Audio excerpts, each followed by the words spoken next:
Peace, family. What's good? What's good? What's good? I don't think I have a microphone. So if you can't hear my speaking voice, I apologize for that. I usually have a microphone. But I had something today that I really wanted to say. Let me try to project a little bit more. I really wanted to get this point across about modern dating. And I don't know if hookup culture is still a thing. When I was a thing, it was hookup culture. And with that entailed for people that are not 30. Basically, you're friends with somebody, friends with benefits, basically. But I would say hookup culture is honestly it's even less than being friends with benefits. Because even the idea of being a friend with benefits means there was some pretense of a relationship in which the two of you had chemistry, the two of you had a safe mutual understanding with each other, the two of you can share space, share food, break bread, and do that for extended periods of time without just sex.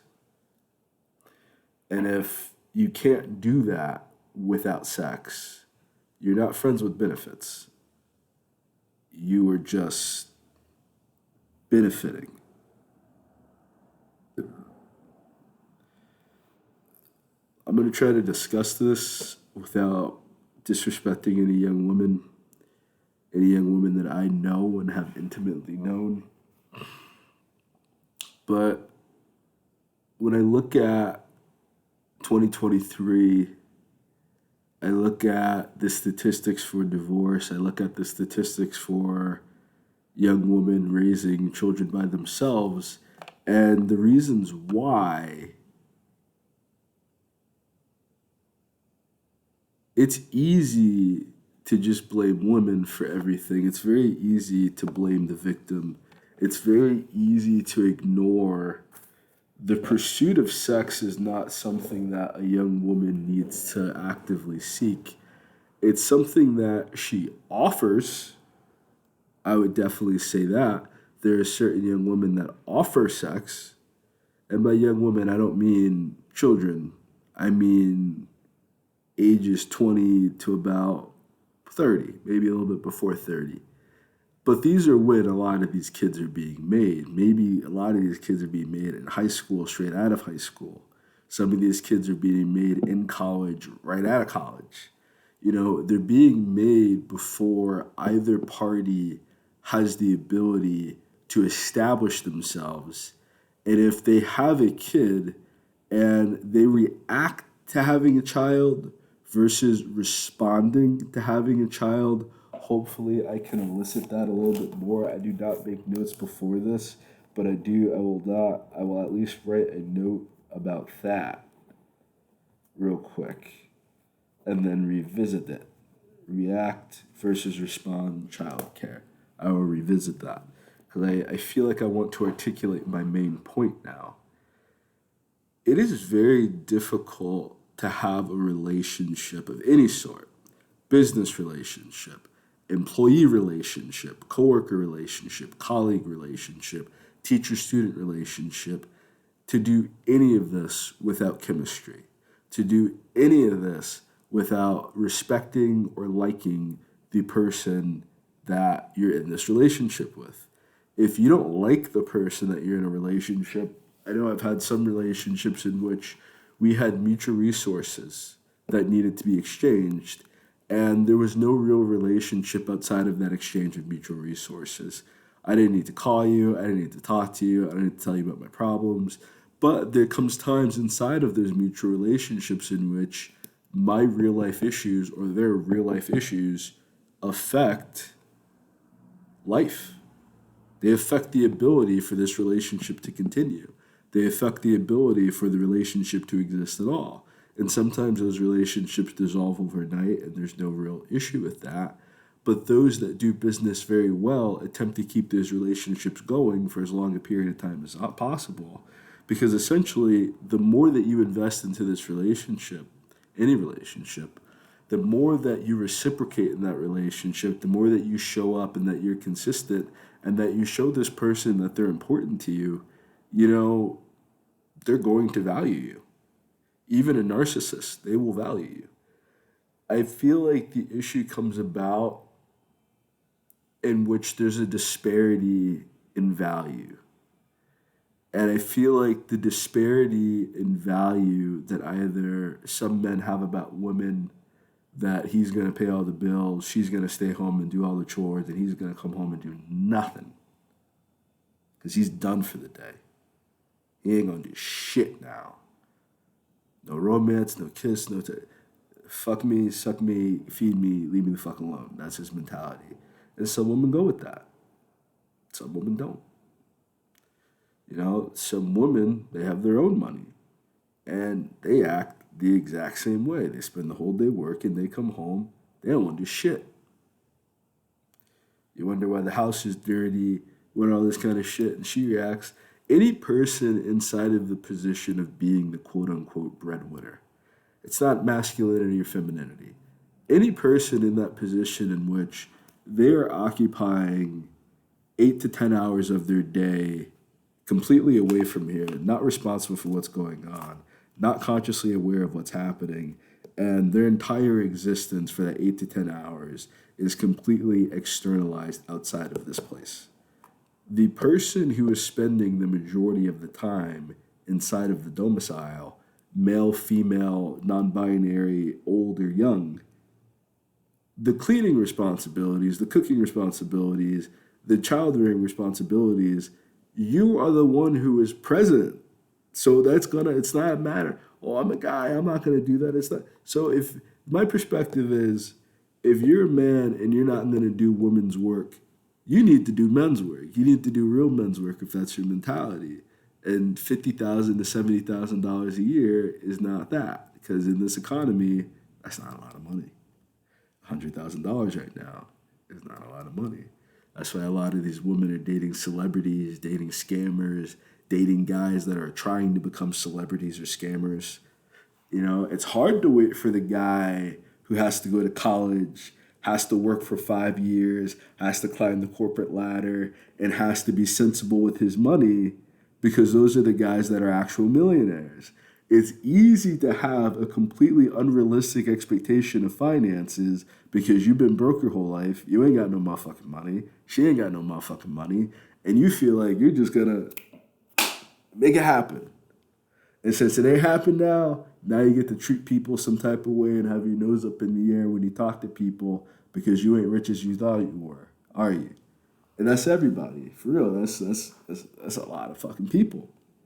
A lot of people want to look rich, they want to look wealthy, but they don't want to actually be wealthy. In the same regard, I would say the biggest issue with modern dating is that a lot of young women want to appear as good partners, call themselves good partners, say that they're good women, but it's yet to be proven. I won't say that it's not true necessarily.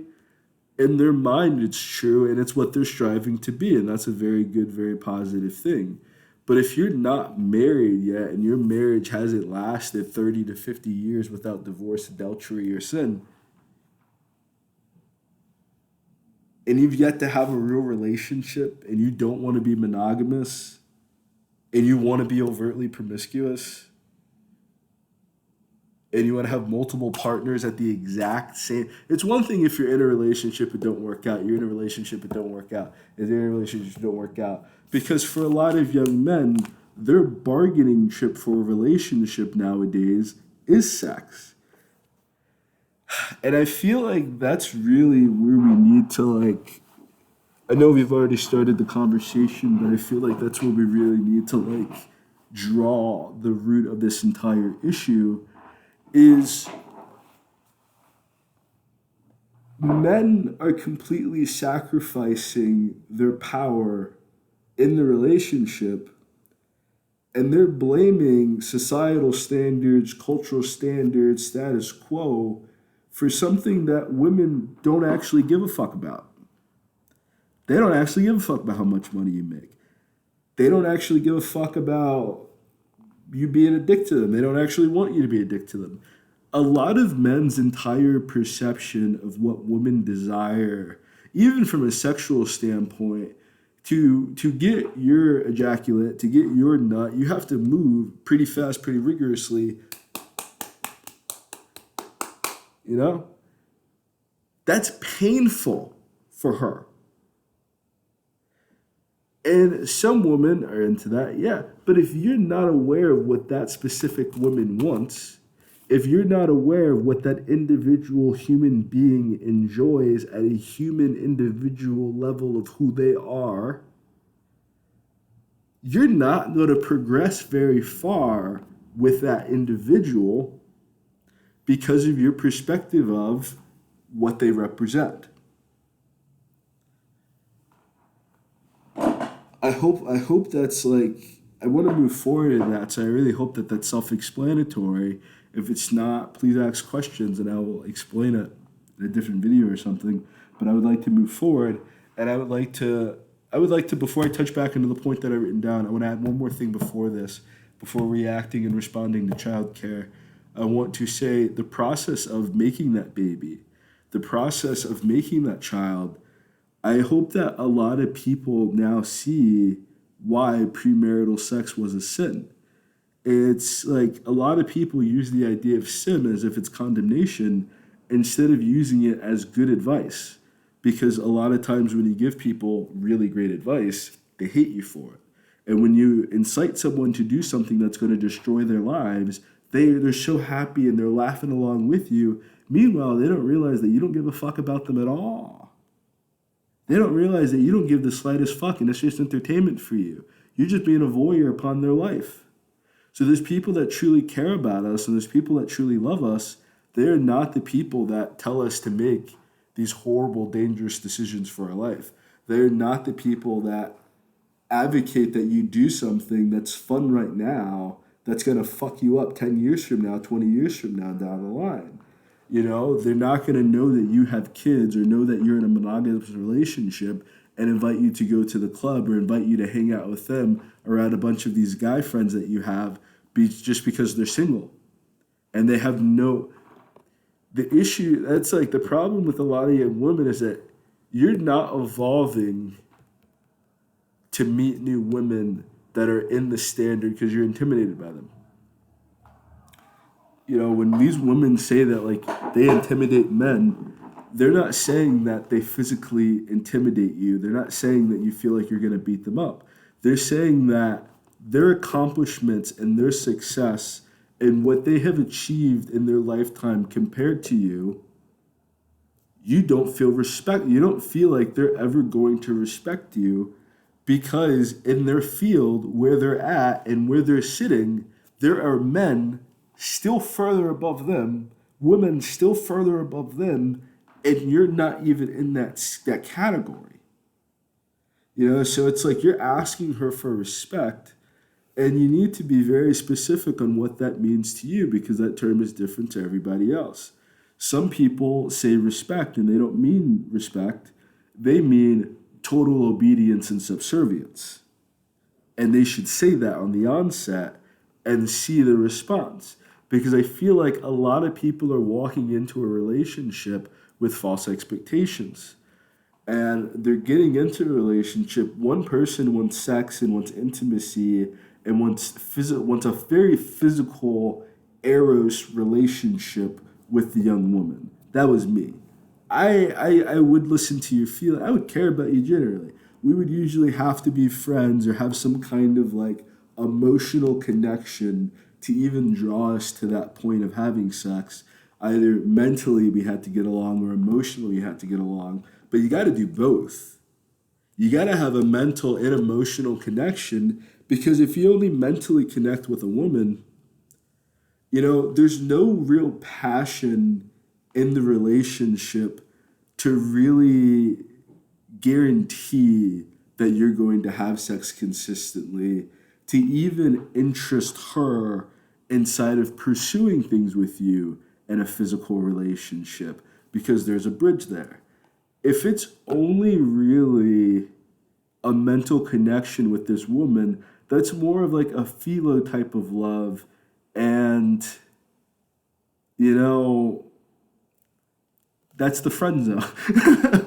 That's essentially the friend zone. Philo or philo for the people that might correct me, but I'm pretty sure in my English dialect, if there's no e at the end, it's not an I, so it's I guess it's philo, like philosophy, the knowledge. The other hand of that is an emotional connection, and this is when men call women crazy, is because you only have you've just met this person. I'm just gonna give you a scenario. This isn't always the case, but this is usually the fucking case. And the person that I have in mind, like specifically, this is the person that I lost my virginity to, is that you have no idea who this person is. Literally no idea who this person is, but you're interested in figuring it out along the way. You desire a mental connection with this person. Right now, the idea of attraction, the idea of a chemistry, it is purely emotional. Your attraction to someone is not a physical thing. It's an emotional type of thing. Some women are attracted to guys because they look like their dad. I mean, like the pot belly, you're like wondering, like, why the hell is she with this guy? And then you meet her father, who provided everything for her, worked his entire fucking life for her, treated her like a fucking princess her entire fucking life. She's looking for that guy. She's looking for that guy. You know, you wonder, why does this guy have to be 6 foot? Because there was a dude that her mama saw that looked like fucking Adonis, bashed her fucking back in, left, never seen him again, and her mama never said a negative thing about this guy her whole motherfucking life. Anytime he comes around, her mama happy smiling. Her mama moves on to a new relationship. Anytime that dude comes around, oh sweetie, I just have to talk to him for a few minutes. What are you gonna do? What are you gonna do? Because her dad was play a pimp number 2, play a pimp number 3, 4, 5, and that's probably some generational shit that the mama's working through. That's now some generational shit that the daughter has to work through. That's going to be some general shit that her daughter has to work through. And if her son, she's going to try to make her son just like play a plimp number 2, 3, 4, 5. You know? People with trauma are not reliable in any way, shape, or form. They're liable, but they are not reliable and child rearing. They're not reliable in discussing what a healthy relationship is or what they want in a relationship. Oftentimes, if a man dates a traumatized woman, you are taking on the burden of responsibility of completely reworking this woman's framework of men, her entire framework of masculinity, her entire framework of herself, her entire framework of her upbringing. You're taking on a huge fucking project. A huge project. It's not impossible, but if you already have preconceived notions of what young women are like without truly understanding anything about young women and never having philo or eros relationships with young women, purely passionate or purely mental relationships with young women, that you meet women who are indeed smarter than you are, way smarter than you are. They're still physically attracted to you. They're still willing to bang you. And they can acknowledge that, hey, the things that you know I'm good at are really cool too. And I really respect the fact that you write books. But I kind of just need an itch scratched right now. And you look like you can reach, you know? It'd be like that. You'll feel like a piece of meat. You'll feel like you have no real value outside of your penis. You'll never truly feel respected in your relationship. And especially if she is smarter than you, she can probably manipulate you into purely just being a plaything for her, you know, and she may not cheat on you, but you will essentially be kind of like her pet or something. And some guys don't give a shit. You know, it's whatever. But it's the exact same dynamic in that sense of a young man and a young woman who the young man has an education. The young man has to deal with other manipulative, conniving, aggressive men trying to take advantage of him. He's operating through a system in which no one truly respects you, no one fucking likes you. Being a man is having to constantly prove your value to people that you've already proven your value to because someone else can very easily take your position. That is the core essentiality of what it feels like to be a man is that you feel disposable, you feel replaceable, you feel like you have to always be of use to other people, and your value is only determined by your usefulness. So the more that you get paid is seemingly how useful you are. The least you get paid is seemingly how useless you are. In reality, the people that are able to manipulate the most people and to convince them to work for the lowest wages make the most money. You know, even if you're paying someone $100,000 an hour, the amount of work that you're getting out of them far exceeds what you're paying them all the time. All the time. And the so called essential workers, you know, these are the people that were the backbone of our nation for about 3 to 4 years and have been the backbone of our nation in every single nation, in every single country since the beginning of civilization, of people creating city states that turn into these municipalities and turn into these states and these countries, you know? But those people are always exploited due to their lack of education. So when you come to the idea of the child, the marriage is meant for the child. The marriage is not meant for the parents. The marriage is meant to raise children. The marriage is a technology that was created to raise children in a safe environment, into a healthy household in which they will be provided with attention, love, care, and food and shelter to carry on to the next generation. If you've had kids before, there are two emotions going through you at once. And that is the greatest joy you've ever felt in your life and the greatest fear and anxiety you've ever experienced. And I guess having enough money will probably make you feel differently, but money is not what I feel like I'm lacking in raising kids. You know, maybe if that's to pay other people to do the job for me, then yeah, if that's your methodology to life is that you pay someone else to do everything for you, then hey, we're living two different lifestyles, my brother. You do what you're doing, sister, you do what you're doing. I like to do shit myself. I like to build things myself. And that's not to say that I'm an expert in any of this, but it's my kid. The majority of the time that he spends on earth is going to be under my jurisdiction and under my responsibility. I'm responsible for this guy. You know, from the time that he was conceived until the time that one of us dies, and even after my death, I gotta find a way to take care of him even after I die. I gotta prepare for that my entire life. I think about this all the time, and I've thought about it since he was conceived. You know, the moment we find out we had a kid, there was joy and there was tears. Because you don't ever feel ready, especially not financially, never. Because there's so many people just trying to sell you shit. Having a kid really is not all that expensive at all. There's just a lot of people trying to exploit you because you're having a child and because there's so much like anxiety, emotions, and fears about how your child is going to turn out and wanting the best possible outcome for your kid that a lot of parents end up breaking their children and ruining their children's lives entirely in the pursuit of creating this better life for their child. You know, either they work all the time and they never get to see their children, or they're overly present to the point in which it strains the relationship and no one has any patience for anybody else because no one has their own life.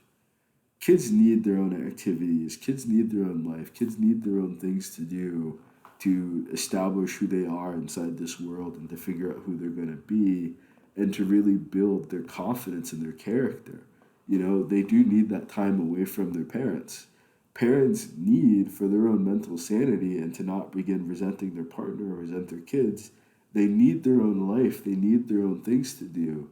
But what this has become is that both parents are occupying, it's like the reactionary approach to childcare and parenting is now that they're having this kid, both parents are now working two dead end jobs that are never going to be, never, ever going to be good enough, to the point that they're working so much they can't even afford to find a new job. They can't afford to further their education, and they may not even qualify for any programs because they make enough to not be poor, which is kind of worse than being poor. Because at least when you're poor, there's a bunch of assistance and there's a bunch of programs to help you out. When you're not poor, people say, fuck you. Figure it out your goddamn self. They resent you for it because they feel poor. If people feel like you're doing slightly better than they are, or you're having like advantages in life that they don't get, they will very quickly exile you from their life to not have to be aware of your existence and to just talk shit about you behind your back. I feel like with many women advancing in society and gaining positions in which many men are not, I don't think the proper response is intimidation. I think the response is resentment. Because women aren't advancing in roles that are stables for men. Women are advancing in roles in which men have no interest in. A lot of men are still just construction workers playing with toy trucks. A lot of men are still mechanics. A lot of men are still working in skilled trade labor. And there's no advancement in the skilled trade labor because there's no alternative education or policy, public policy to protect these people. All the public policy goes to those with the money or with the education to manipulate the system. And these people don't manipulate the system downward, they manipulate the system upward. I think the resentment that many men have towards women is that many of your fathers were blue collar men. Many of your fathers were working in this fucked up system. Many of the men that contributed to raising you, your uncles, your brothers, your cousins, you know, you're well aware of the situations that these men are in and how hard and how difficult it is for them to advance in society. But you don't find any of them attractive and you shouldn't. They'll be a little Oedipal. But it's just like the basic lack of respect because you've gotten a college education and you've gotten a position in society that was not afforded to many men 30, 40 years ago, especially if you were black. You just literally weren't allowed to do it. And for those that did, a lot of them had to give up their blackness to support racist white supremacy to further their lives and further their career. So you're either asking, in the question of like a black man, you're either asking this black man to subserviate himself under white supremacy in order to afford a lifestyle for you and to remove his dignity in order for you to feel like whatever the fuck you need, you know, and live this exorbitantly expensive lifestyle that is completely unnecessary and does nothing to further society or to help the generations that came before you that struggled in probably utter poverty for generations, that were colonialized, that were imperialized. You know, if you're Asian American, you know, literally having your leaders murdered and having your lands and your people divided just because Westerners used up all their own resources and now they want to take yours. They used up all their own labor and now they want your labor. They used up all their land and ruined that and now they want your land. Now they're going to kick you off of your property and control your government and tell you what to do. I think many women don't understand American history from a male perspective because they're very convinced that they had it worse than men. And I think they only think that because, once again, they have no real perspective of what being a man is like at all. And most men don't have the articulation or the emotional intelligence or even the critical thinking skills or the basic knowledge to really express how they feel about their masculinity, how they feel about the government. It's just easier to say, fuck the government, fuck Biden, fuck Bush, than to say, I understand that Joe Biden is not the fundamental issue within American life, and I understand that the president has limited jurisdiction and power, and it's truly the policy in the Senate and the House of Representatives. But golly gee, guys, like, I just don't understand why there's such a grand disparity in who these people help and who these people assist, and why they pretend to be so much for me and to help me, and why they try to pit me for my vote and try to pit me for my life and try to pit me for my labor and try to pit me for my money, but they can't help me out. And anytime I'm in trouble, they tell me to go fuck myself, but they burned down Hawaii and now they want me to pay for the shit that they purposely burned down. They burned the shit down on purpose to build more fucking resorts and build more houses for their friends so that 5 to 10 new fucking celebrities can have a palatial fucking estate that they're not even gonna fucking live in, that they won't even fucking be there for, just to say that they have it. And this is what women basically kind of like support.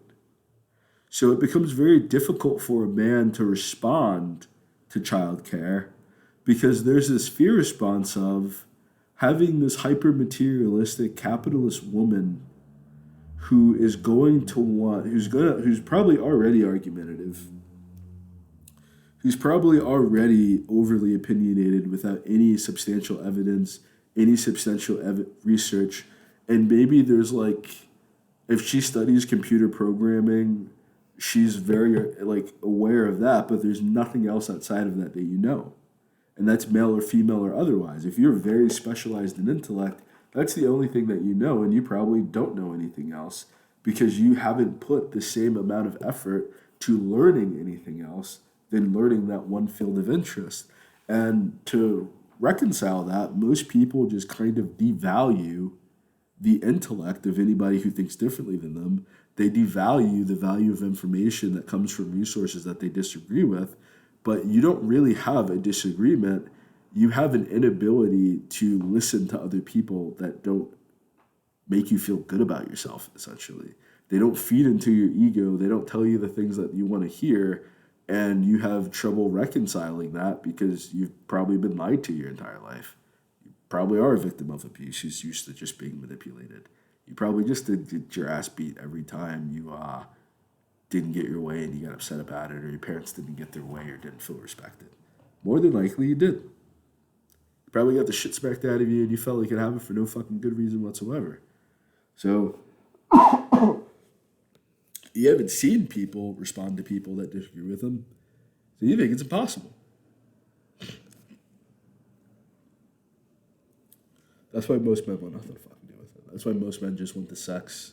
They'll pay their 25, 50, $100 to have sex with a girl on Instagram, have sex with a chick off of Twitter selling her pussy, than to really engage in an emotional, a mental relationship with a woman, because what's on that American woman's mind is nothing to fight for freedom.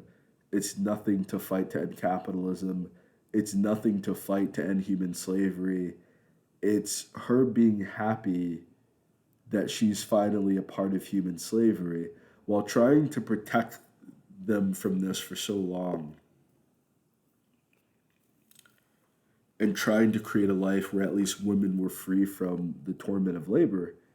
Women have volunteered to be slaves. They have volunteered to be soldiers. They have volunteered to enter into the problem and to fight for the problem and to fight to be a part of the problem, while simultaneously men are fighting to get the fuck out of capitalism and fighting to get out of a hierarchical system. They're simply putting women at the top of the hierarchy because they're going to control things like a narcissistic mother would, with zero attachment to her children, with zero real concern for how the results of these children come out, and only really wanting the benefits of saying that she's a mother without any of the true responsibility that it takes, because she's going to diffuse that responsibility onto her husband, diffuse that responsibility onto the children by proxy.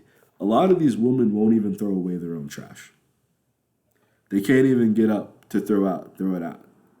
The kids have to do it because it's like this narcissism, this kind of sociopathy in which instead of women kind of understanding the problem was hierarchical systems, the problem is hypergamy, because you're only hypergamous because you were conquered and the only men were available were men that you hated but had all the resources that you needed.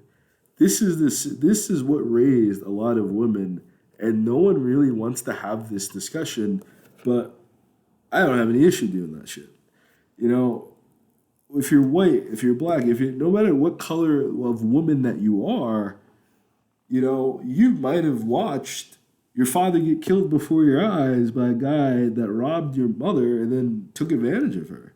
If you've watched your mom go through a breakup, or you've watched you're a young child and you're growing up in a single parent household, you're watching your mother date all these men who don't respect her, that might physically abuse her, that might sexually and like emotionally and verbally abuse her. Meanwhile, your father's nowhere to be seen and you don't feel protected.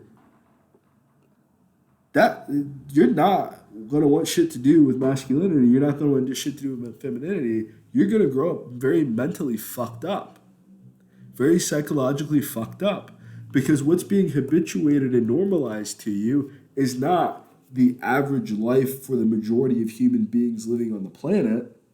It's not the majority of people living in your state, it's normalized for you. And that's dangerous. It's dangerous. It's dangerous to be habituated to abuse. It's dangerous to normalize your trauma. It's dangerous to make fun of your trauma, to laugh at your trauma, and undermine what you've gone through, because now you're going to gaslight other people when you reenact your trauma, the only thing that you know by chance, onto them.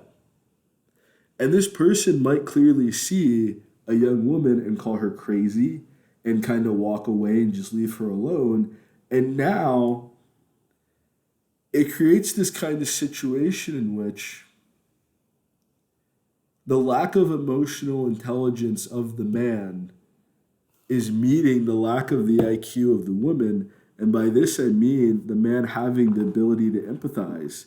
And even like by extent, having like even being able to extent to be able to sympathize to the situation that the young woman has gone through, and to be able to really understand like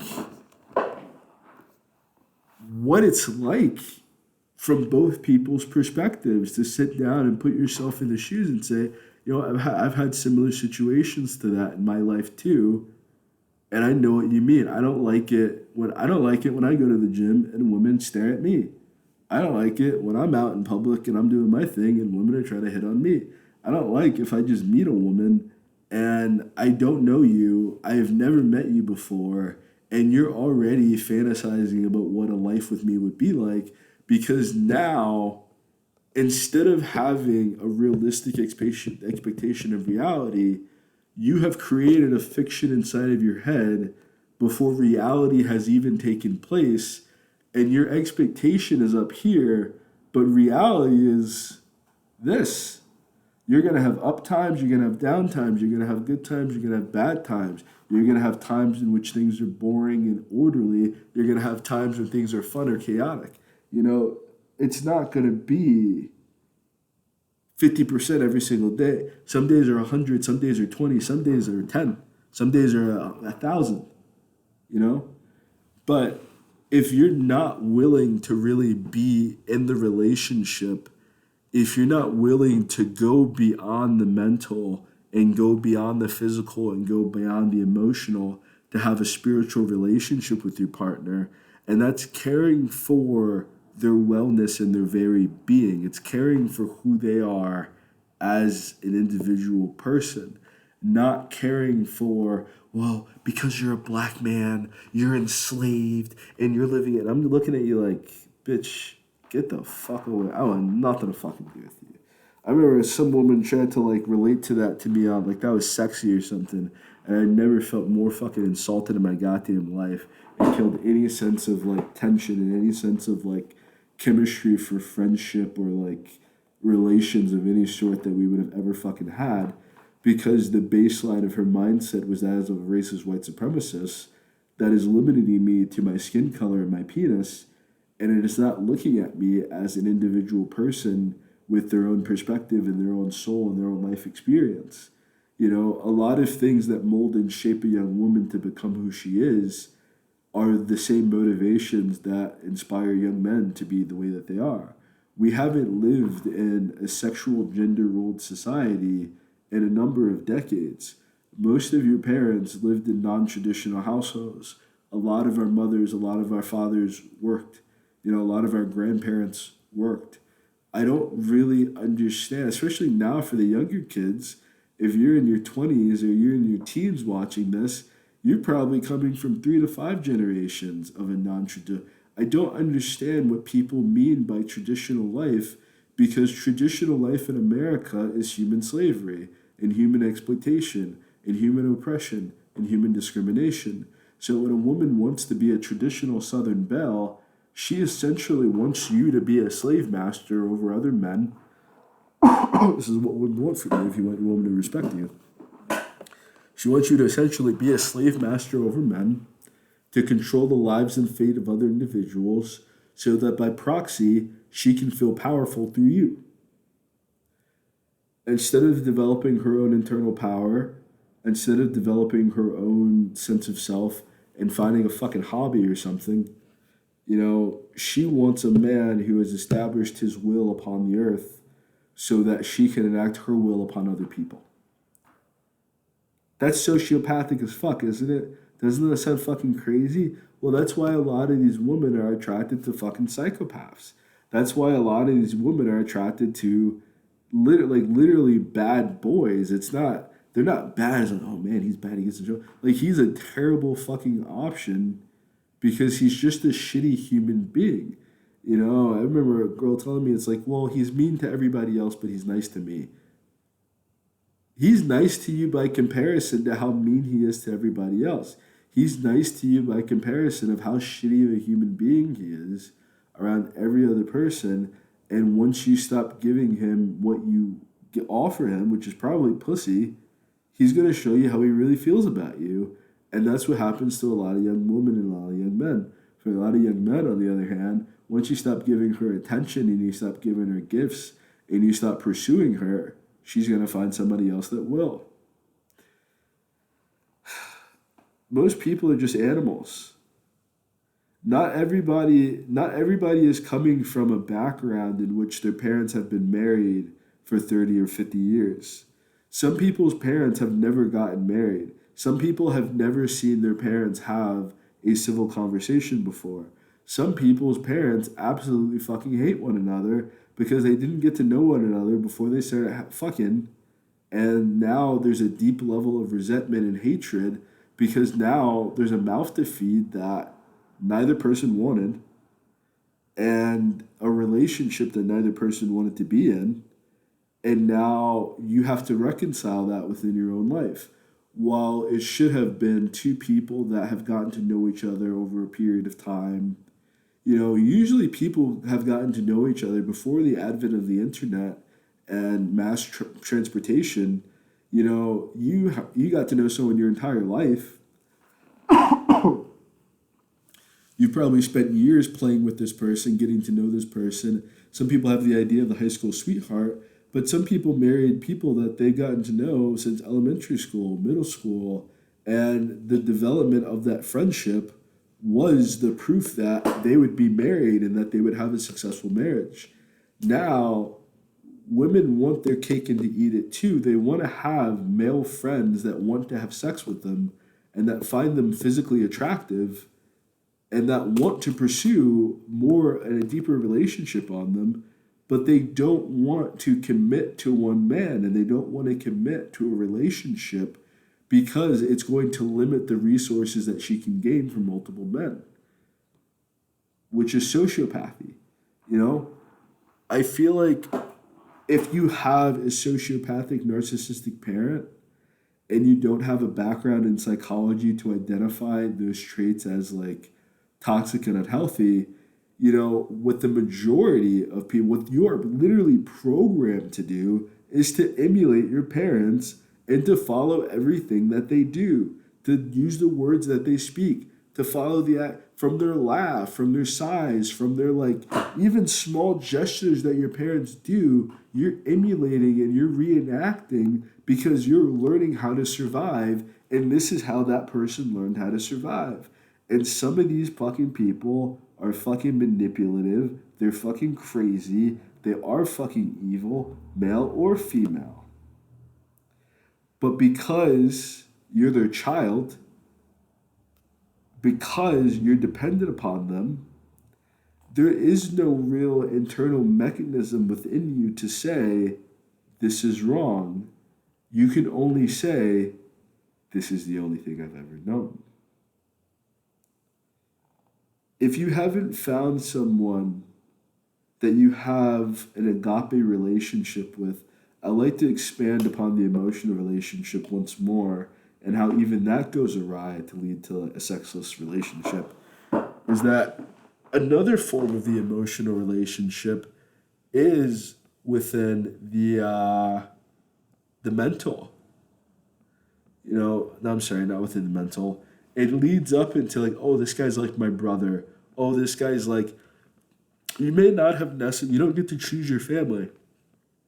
So this is a guy that she probably was already friends with, just like in the sense of having a family. You already have a relationship with your family before you meet the majority of people that you'll call your friends, teachers, relatives, anybody else that's going to get to know you from a neutral perspective, or from a very fresh, clean perspective, to put it that way, rather.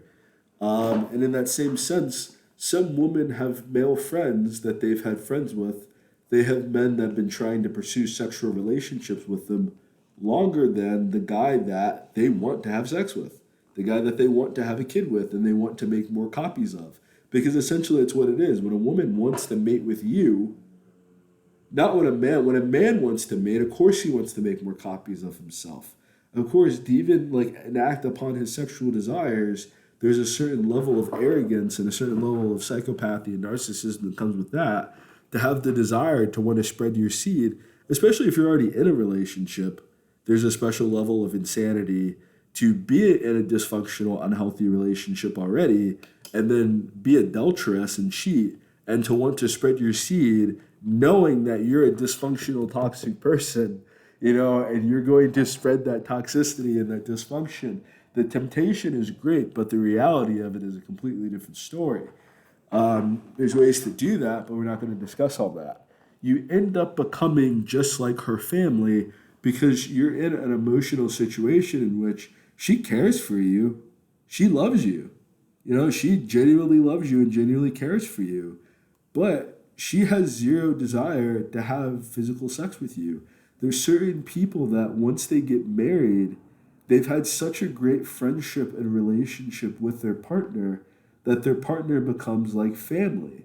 They might be in a certain situation in which they're living with other people who are also good friends. And it's like the kind of kinky, crazy sex that you want to have that if they knew that you were doing with this person would change your perspective of both of you.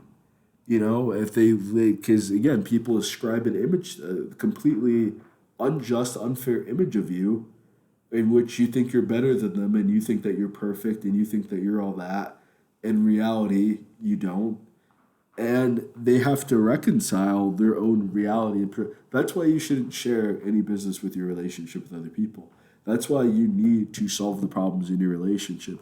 That's why you can't cause axionomic damage and blame and fight with each other instead of fighting against the problem and fighting against the system and fighting against the forces making it hard for you to have a relationship.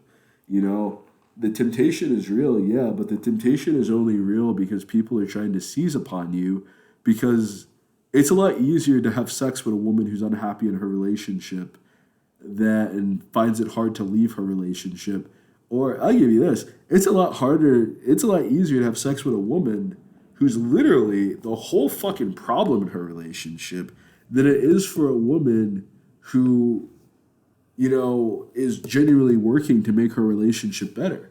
Because one woman has a lot invested into the outcome and the results of her relationship.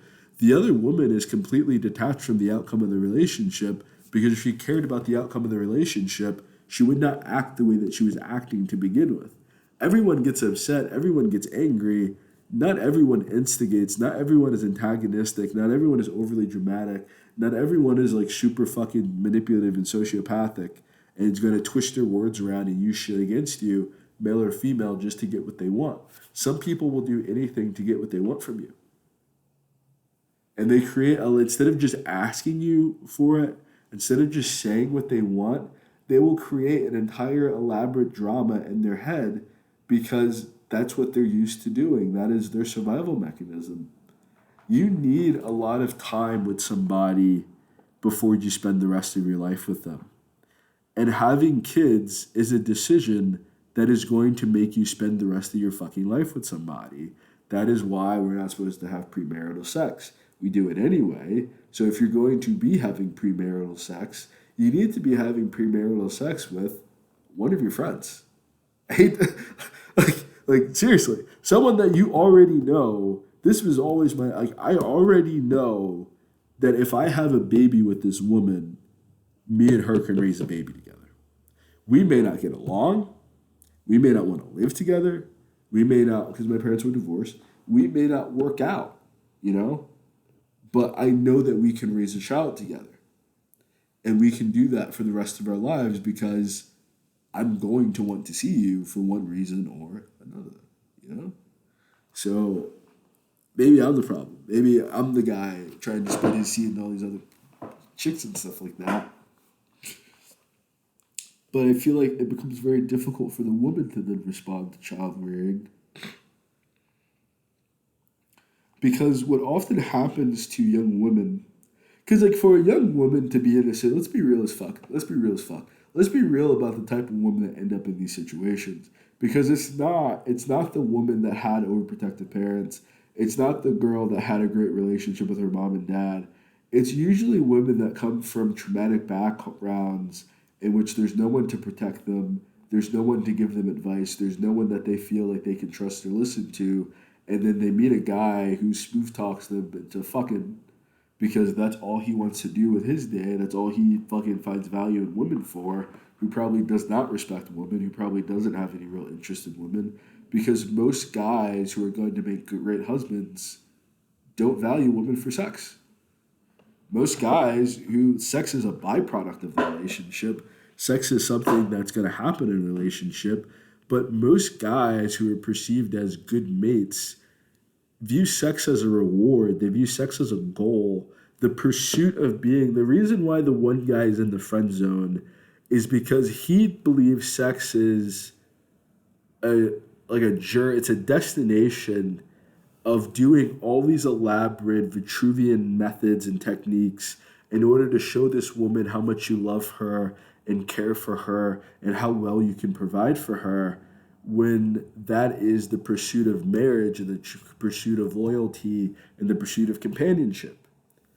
Alternatively, you have men who prioritize sex in the relationship over the relationship because they can very easily find sex without any of these, without needing to take care of the woman, without needing to provide for the woman, without even needing to really be present most of the times. He can live a lifestyle. He lived at this girl's house on Monday, this girl's house on Tuesday. He goes back to her house on Wednesday. There's a new girl on Thursday. He might visit the girl from Tuesday on Friday. And on the weekend, all of you are partying together and you have no idea he's fucking every single one of you.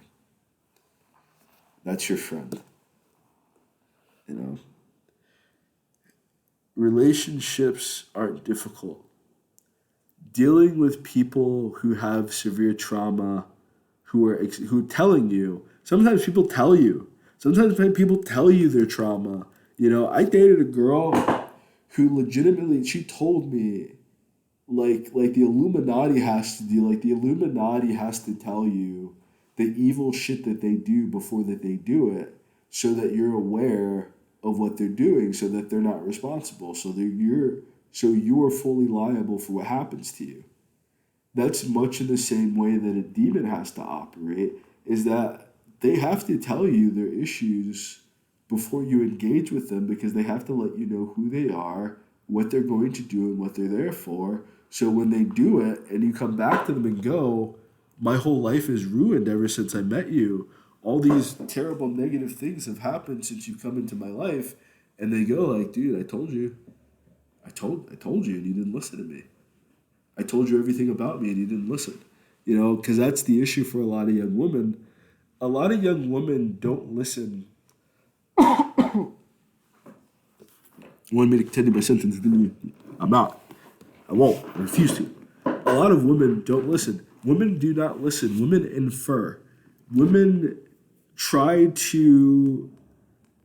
I had a friend named Nicolette. I'm sorry, I just dropped her whole fucking name. I'm sorry. But get Nicolette. That's like an old saying, so it's kind of funny that's it. But it's like you can tell her anything. She's dating this guy, and she's playing housewife. She's playing housewife. He loses his job, and now, like every single other relationship, things now have to adjust. Things now have to morph. Things now have to shift. And it's difficult for things to shift if the very basis that you've gotten to the relationship for is no longer on the table. If the woman got into the relationship because you were financially providing for her lifestyle, and the lifestyle that she's had since she was a child, more than likely, that is the reenactment that this woman wants, is that the woman wants to continue her childhood forever.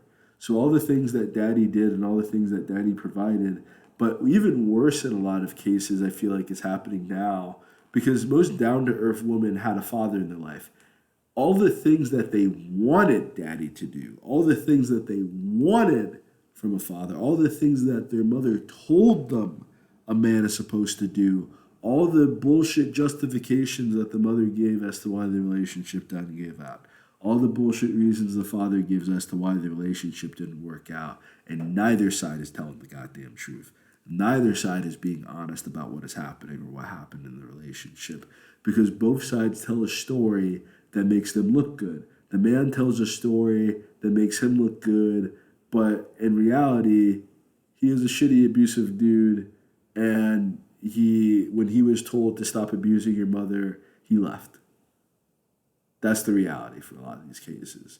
He was very disrespectful, very misogynistic, and when it came down to respecting her on the basis of being a human being and not being a woman, he refused to look at her as more than a woman. Because there's so many ideas associated with what a woman is. There's so many ideas associated with what a man is, that to look at someone on the basis of being a human is giving up all these pre-described notions of what they're supposed to be doing and how they're supposed to be and how they're supposed to act, that people genuinely lose relationships because they fail to love the person that they're with, and they try to love every man that they've ever been with. What a lot of women will do is, my ex-boyfriend like this, my ex-boyfriend like this, my ex-boyfriend was like this, so this is how I'm going to act in this relationship. No. You settled for this. You desired him to act like that. You wanted a man who was like that at that time. How did you act? How did you behave? What did you put up with? What did you allow him to do that he thought? Because a lot of men genuinely think that they need to treat women like shit in order to have a good relationship with them. You need to be assertive. You don't need to be abusive. You don't need to be aggressive with women. You need to be assertive with anyone that you deal with on the planet Earth. You need to be assertive. You don't need to be aggressive with women. You don't need to be rude. You don't need to be mean. You don't need to be an asshole or any of that kind of things. And it's not an added benefit if you are. Only if a woman is only a woman who is severely emotionally damaged wants to be treated like shit. And the only reason, I was with a woman like this too, that the only reason she wants to be treated like shit is to prove her preconceived notions of what men are like. And you're feeding into it. In reality, this is reality. This isn't what I'm telling you. This is just reality. Your woman wants you to prove her wrong. She doesn't necessarily want you to argue with her like a little bitch does, but she wants you to prove her wrong. She wants you to shut her down. She wants you to put her in her place, even if she makes more money than you, even if she's far smarter than you. And especially from my personal experience, especially the women kind of like that, they kind of have this streak where they just kind of want to be bent over and dominated. It's like they run their own business, they're making all the decisions all day, they're controlling maybe an entire department, they have all these people coming with them for answers. They want to come home, and I'm not saying they want you have sex with them all the time. That's not the case, But they definitely want the environment in which they are turned on all the time. Women want an environment in which they come home and it smells really nice in the house. Women also want to come home, especially in this age of both sides working. People don't want to have to decide who's going to pay the bills, who's going to buy dinner tonight, what you're going to eat for dinner, or anything else of that nature.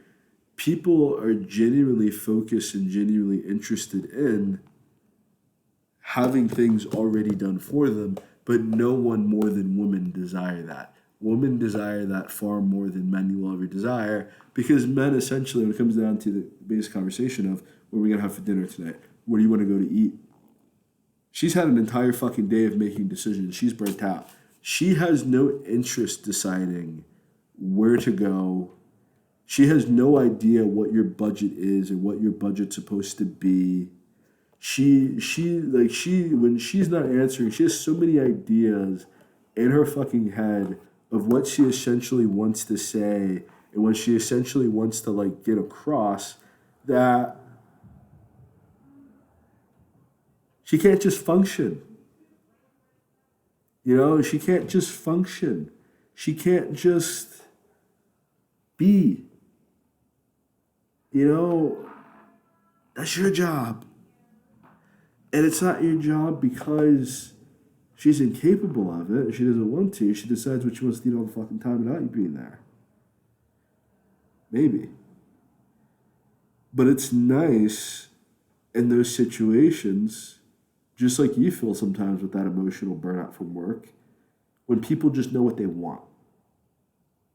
When people are just decisive. When people are just very clear cut. When people are just straight shooters. When a guy doesn't need to say much, but he can just do things with his actions, it's a lot easier to understand what is happening, because at the end of the day, we're animals. And the whole process of communication, just look how difficult it is in this video to just articulate the single point. And even within trying to articulate the single point, there's a myriad of micro topics and small nuances that would need to be explained to fully understand everything that goes into having a successful relationship, or having a long-term relationship, or having a healthy relationship, that we're probably still not going to be able to fucking do. And we're probably still in a lot of ways going to have to settle for imperfection, because if you've walked into this relationship with a job, with a coworker, again, all these different relationships that you've had, and you walked in with an expectation, you are always going to be disappointed, because your expectation is not built upon routine. It's not built upon reality. It's not built upon what this person can actually do and produce, or what they can do consistently for you in your lifetime, or the actual things that they're good at, or the actual things that they have to offer. You have this idea of all these things a woman is supposed to do around the house, all these things a woman is supposed to do in your relationship, everything that a woman is supposed to be this endless source of love and kindness and friendliness and amicability and listen to every single, and they fucking won't. Because no one fucking will. Because no one is fucking like that. No one has had the childhood that has made them an everlasting source of fucking happiness and positivity and joy for your fucking angry ass. No one has fucking done that yet. And a lot of these women are so fucking confused about the shit that they have gone through for the past 20 to 40 years of their lives living under fucking capitalism, wondering when is this big break going to come, wondering where is this guy from the top 10% of the fucking population at who's going to swoop, where's her prince that she was promised? And no one promised you a prince. It was propaganda. No one promised you a happily ever after. They promised you a dream, a fiction, a fucking false reality that does not exist, that as soon as you wake up from it, you're going to be grasping at and hoping to remember what it even tasted like to have that kind of lifestyle. The expectation that men set for women is an agonizing life of slavery in which she is going to be doing all of the chores around the house, raising the kids. She is never to leave the house. She is never to dress revealing and all these other kind of crazy. But it's like the way that it's almost expected of a human being with a natural rebellious nature, a child who's probably spent years of their lives running around without a shirt or running around in just a diaper to now be this monk for you in order for you to love them properly. A man is to work sunrise to sun. He used to be a fucking actual slave. This nigga's to be her real fucking slave, to meet every single whim, to meet every single desire. And if he just gets the color wrong, she doesn't even have to speak to, she doesn't even have to treat him as a human anymore. A woman expects to be able to treat a man subhuman for anything that he does that she finds wrong. And she does not find a problem with that. Vice versa, a man is liable to completely annihilate and erase this woman off the face of the planet if he feels so much is disrespected. Either her ego or her life is going with her if he feels disrespected. For a man, either his money or his ego is going away if he feels disrespected. Because a lot of the times women put you through the situations that they do because they have no alternative way to communicate with you. They have no alternative way to express themselves, either because they lack the capability or you have not fostered the environment. But essentially both, because you probably never seen the environment fostered for yourself. She probably hasn't given you the environment in which you can articulate to her. Both sides need to be able to articulate and express themselves. Both sides need to be able to be very clear in their communication and very clear about their desires for the relationship. Both sides need to be mature adults willing to solve the problems that they face in their relationship and grin and bear it in a sense until they're able to overcome on the other sides. You're a team at the end of the day and you need to act like a team. But if you grew up in a dysfunctional familial household in which maybe one of your parents were jealous of you, maybe one of your parents was a fucking narcissist and they could not provide the love. Maybe one of your parents worked all the time. Maybe both your parents worked. Both my parents fucking worked all the time. Maybe both your parents fucking worked and you were never able to actually build a relationship. You were never actually able to really instill any of the life needs that your child needed for you because it never existed inside of your household. It was just never a thing. It was never a thing. So it's like Now, because in my last video we discussed the childhood phase, the upbringing phase, and then the adulthood phase.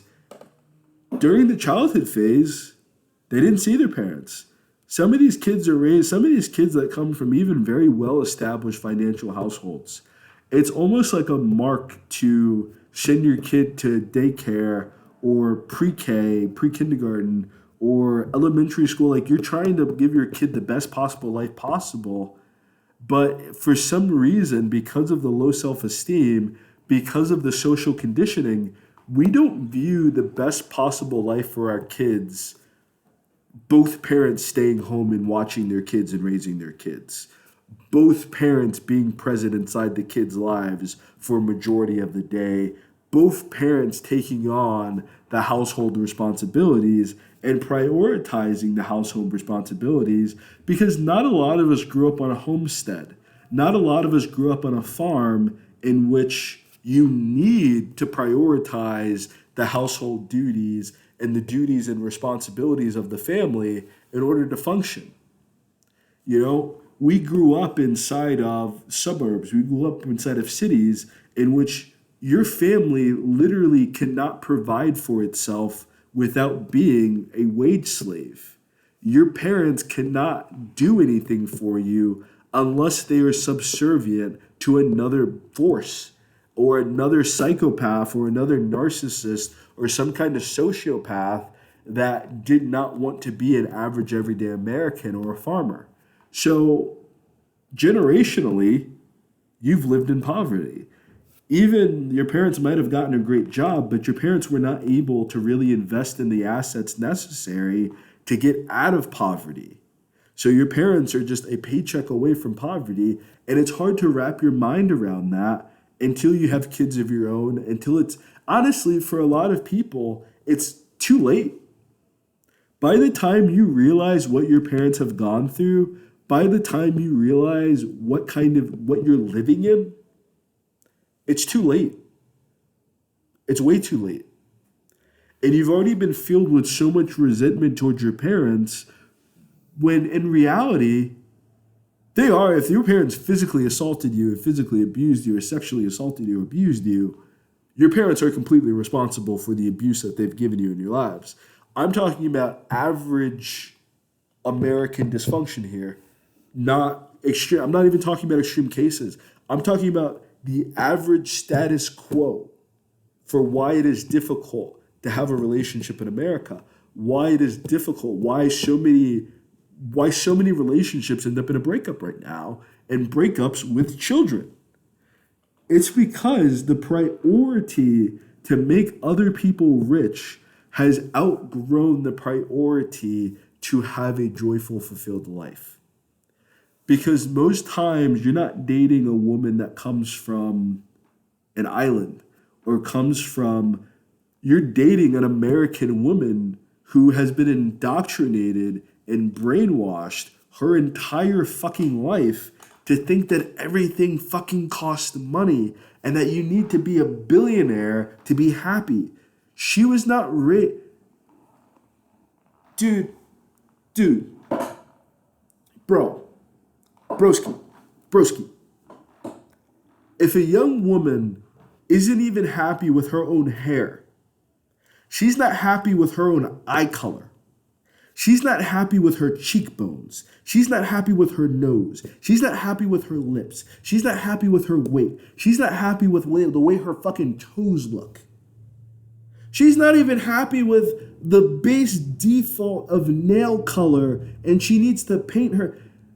How the fuck are you gonna make her happy?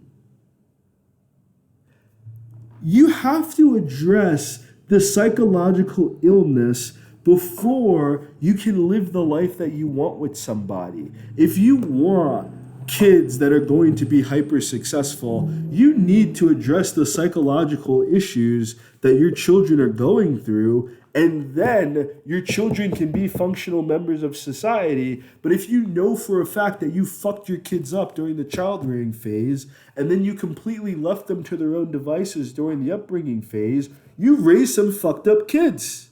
You raised some fucked up adults, rather. If you did a great job during the childhood phase and you disappeared during the upbringing phase, you got a 50 fucking chance. If you did a good job during both and they came up fucked up, then yes, that's the adulthood phase in which you can identify the moment in people's lives in which something has happened and they will go through a repeated arrested development that they might be a high functioning person until they are triggered into a regression, and then they will be 6 years old. They will be 10 years old. They're going to be wherever that trauma happened and wherever that issue was stunted that they could not resolve. They will fucking go right the fuck there. You will watch a perfectly sane, apparently sane, normal woman over food being cold. You're having a date or something, the food, and she will go batshit nuts so crazy, not because of this instant right here, not because what the person is currently going through. It wasn't what you said. It's how many times they've had to go through this subconsciously, situations like this, and they can't fucking take it anymore. And they don't know how to deal with it. They weren't taught how to deal with it. The difficulty of loving many men is the reality of American life. Americans are not wealthy. Americans aren't rich. And most of these people that are advertising a wealthy lifestyle to you are doing that because you have to go through them and make them the key to getting wealthy is making other people money. You can take that negatively, you can take that positively. If you can give people value, if you can give people more money, then you'll probably get rich. But meanwhile, the only way for the majority of people to give value to anyone is to sacrifice their time in exchange for money. It's not through a skill. It's not through a resource. It's not through an asset. It's not through artistry. It's not even through something that they can build. Most people are put in a position where the only thing that they can do to make money is trade their time for a dead-end fucking job. And that's just the reality of the situation. Most of these men, me included, are not going to be able to give you the lifestyle that you want. But they will be able to love you better than you'll be able to love yourself. But if you're a materialist, if you're a capitalist, if you're an individualist, if you're a traumatized young woman, you're not going to be able to process love at all. You're not going to be able to love people. This is why God did not make it mandatory for woman to love her man. A woman has to respect her man because we're not talking about from America, women have been like this. Any woman in a culture that was affected by the Roman Empire has gone through the most post-traumatic stress disorder. If there's post-traumatic slave disorder, if there's post-traumatic stress just by being a former slave, there is an insubstantial post-traumatic stress than being a woman that comes from a conquered, colonized people. And a lot of people call them crazy because they're colonized. And it's a very easy way to gaslight less intelligent people and to completely dismiss their arguments. You can just call them crazy. Now you don't have to listen to them anymore. But if they have gone through this colonization process of not being able to choose her spouse, not being able to choose who she mates with, and having to mate someone either because of they can feed her and take care of her regardless of how they treat her, which is a lot of relationships, regardless of how this woman is going to be treated, it's supposed to be a good relationship because she's provided for. Vice versa with men, because she's given you X or Y thing, she feels like she can treat you any fucking way that she wants to. That's just what people are like. But you want this woman who has indeed, more than likely, not every woman has gone through stress. Not every woman has gone through trauma. Not every woman has been abused. And those are the women that you typically have to marry before you have sex with.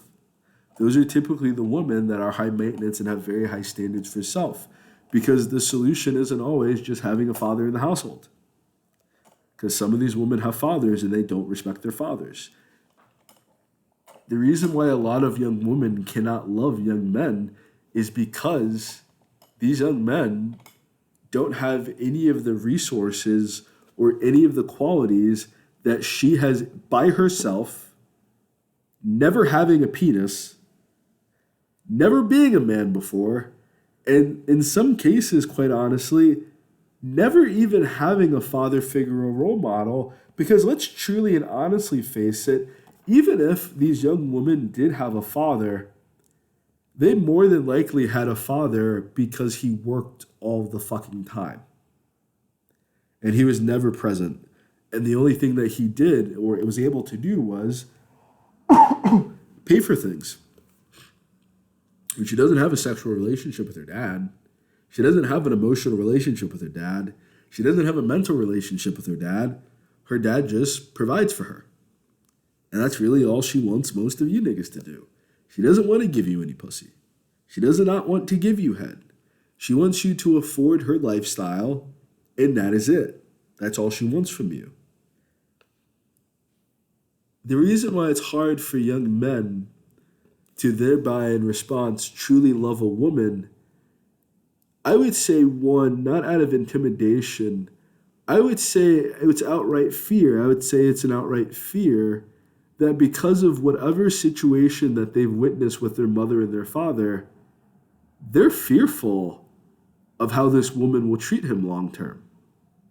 That maybe now everything is nice and everything is well and everything is cool before there's a ring on her finger, before she has you for life, before, in the case of you not knowing who this woman is at all, before you build this emotional connection, this love bombing process, essentially, before you even get to know who she really is as a person. Before you even had an argument with her. Before you even said no to her. Because of this early on process, you're doing everything it takes to get her to want to be with you long term. There's no real standard for what a woman has to do for a man. Most men are fearful to make a standard of what they want from a relationship because a lot of women say no. Women have less options than men, but women that are willing to have sex for cash, for money, they have endless options for men. A woman who wants a good man, a woman who wants a man who's going to take care of her, a woman who doesn't want to work, a woman who essentially wants to be a child for the rest of her life, you're only going to be able to find very tyrannical, very abusive men to be with because you want him to be your father. You either want him to be just like your dad or you want him to be the dad that you've never had before. And that's weird as fuck. That's super fucking unhealthy, especially in the day and age in which we live in. That's really fucked up. That's really fucking weird. But men want the exact same thing from women. Men want the exact same fucking nurturing and coddling and all this other type of shit. When in essentiality, if you remove the culture that you live in from the situation and you're able to simply observe what people want from the relationship, and this is just my theory, this is just my perspective, this woman wants to know that you're thinking of her. When it comes to these gifts, when it comes to to buy someone an expensive present means that you've more than likely had to save up your money. To make a lot of money usually means that you've had to build up a lot of time to even get to that position. You don't just do it overnight. You know, you've had to do something to get into that position at least. But essentially, if you are the average guy to take your family on a vacation it means that you've been thinking about your family for a long time. It means you've been sacrificing for your family for a long time. It means that you've been putting this aside and that you've been moving in a type of way in which you're constantly conscious and you're showing them that you're constantly conscious of this. But you can do the same thing with mindfulness and empathy to show them if your child says something that they wanted or that your child really likes a certain thing. My lady is a really good cook. She's a really good baker. I don't know, that baker, I guess you would say. I'm a good chef. She cooks too, but she's really good. She's amazing at baking. It's like he really loved Elmo. He really loved Sesame Street. And it's like we're on a fixed budget. But she made him Elmo instead of buying these cupcakes that would have been $50 or not more to try to pay someone else in their pursuit to get rich. Because you're honestly only paying a premium because this person has like a narcissistic perspective of self and they feel like they're worth a lot more than they really are for the exact same shit that you can do by yourself, but you just don't fucking feel like doing by your goddamn self. She made these cupcakes and they looked amazing. They looked professional. People were asking her, where'd you get these cupcakes from? Who made these cupcakes for you? She made them. $20. I think maybe less than $20. She made them. Finding someone like that is something to cherish. Finding someone like that is something to be truly appreciative and grateful for because it's someone who understands their reality. A lot of young men and a lot of young women can't face reality because facing reality is not, oh, you're never going to be rich. Like you can get rich. You can put forth the actual work and sacrifice necessary to put yourself in that position. You can do cold calling. You can do cold DMing. You can contact every single person that you know to let them know that you're a selling person and to at least give a referral, even if they don't fucking need it, and to be a decent fucking human being even when someone says no to you and doesn't give you something. You can put yourself in a position over the course of 5 to 10 years. Maybe you weren't conscious of finances when you were 20. Maybe you weren't aware that you needed a college education to make it through life. I know people who get college educations when they're 35. They get college educations when they're 50 because they figured it out eventually. And give yourself credit for that. Give yourself credit for accepting that reality. But you need to meet a down-to-earth person. You can't we're in the middle of a recession right now that might become the greatest depression that Americans have ever faced. If Americans don't drastically change their culture and don't tragically change their ways, Americans are going to very quickly find themselves back in the Stone Age. And it's going to be something that the majority of Americans will not survive. You drastically need to change your perspective from exploiting people and needing all these Vitruvian methods and needing all this materialistic, expensive shit in order to feel like someone loves you and cares about you. Because usually the people that care for you and love you the most can only show that to you through action. They can only show that through you through service. They can only show that through you through quality time. Not everyone can support someone that is a gift-giving love language, and you might only be a gift-giving love language because you've gone through childhood neglect of never seeing your parents, and the only thing your parents could do to show you that they cared about you was to save up their money to take you on a vacation or save up their money to give you a nice Christmas or to give you a nice birthday party. But outside of those 3 days of the year, there is no love. There is no caring. There is no presence. There is no parents. They replaced the presents with presents, And in reality, the way that rearing kids has worked for the entirety of human history is both parents are present to raise the child. And there is no outside force attempting to divide the household or profiteer off of dividing the household or manipulating the household for divorce because the government makes a lot of money off divorce, off of sending your kids into social services because there's money off of that, sending your kids into special education because there's money after that, all these programs for kids, all these extracurricular activities for kids that they charge you for, this is the best possible product for your kids. This is the best possible diaper for your kids. This is poison. This thing that is cost effective for you and that has been saving you money. They had an E. coli outbreak and now you can't stop giving this to your fucking kids, but you don't have the education to even fucking know what E. coli is and that it's not that fucking important. And like, yeah, you might get fucking sick, but the likelihood of it actually affecting you is slim to fucking none versus you saving money, which is fucking guaranteed.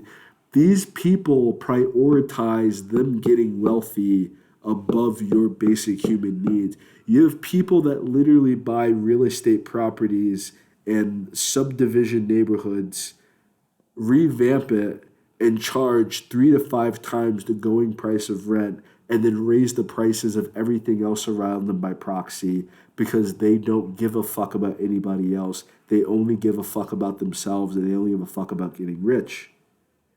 This is the culture that raised you.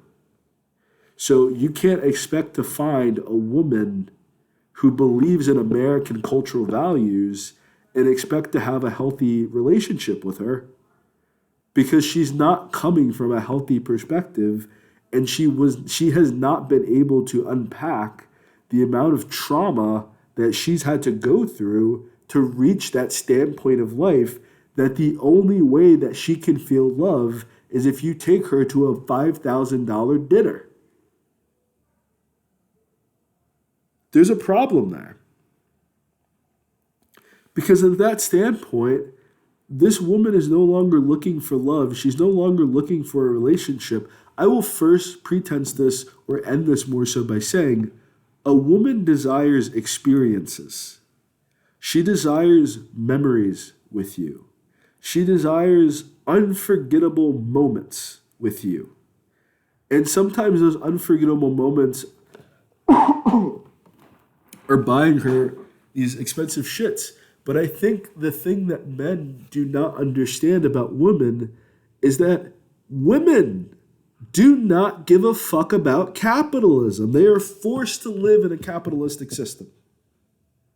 That is one thing. So you have bills, you have rent, you have expenses that exist because of this by proxy. Someone needs to provide for that. Someone needs to figure that shit out. Both of you need to figure that shit out, quite honestly. So a woman saying, like a rational-minded woman saying, you need to make $100,000. It costs. They average the cost of living in America to be $70,000. They average that the price of having a kid is about $100,000 a year. If you want a house and you want Bill, if you want all these other things in your life, you're going to need to make a certain amount of money to do it, bro. That's not unrealistic. But if you're the type of person who's willing to fucking destroy the system of that, if you're willing to do all the repairs, if you're willing to step up and do a lot of this shit that's going to save your family money, people will be grateful for that because they get to keep their money in their fucking pocket. If you can do it in an effective manner, if you're bad at it, and you doing all these home repairs yourself is going to end up costing more money in the long run, no, they're going to lose respect for you. They're going to resent you for it.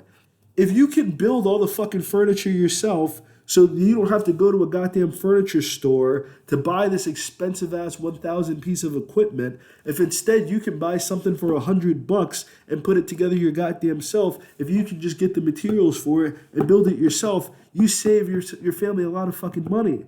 Sometimes your course for masculinity, you have to ignore. Women don't know anything about being a man. Let's be honest about that. Men don't know anything about being a woman. Your preconceived notions of what the life of the opposite sex is narcissism. And it's limiting your relationships with the opposite sex.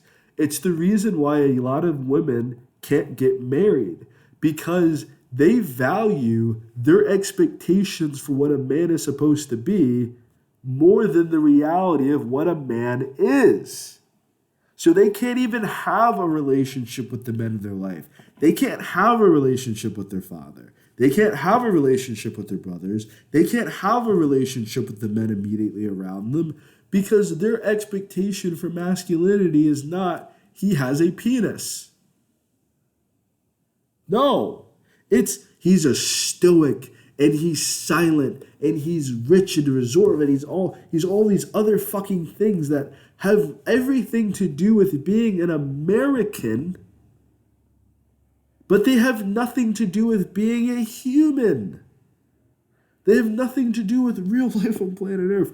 So when people are going through these mental disorders, when people are going through this trauma, when people are having this basic issue adjusting to human life and human relationships, and they can't maintain long relationships with people, they can't seem to get married, they can't seem to stay married, the issue is, one, the individual, but the issue is also, why is it the individual's responsibility?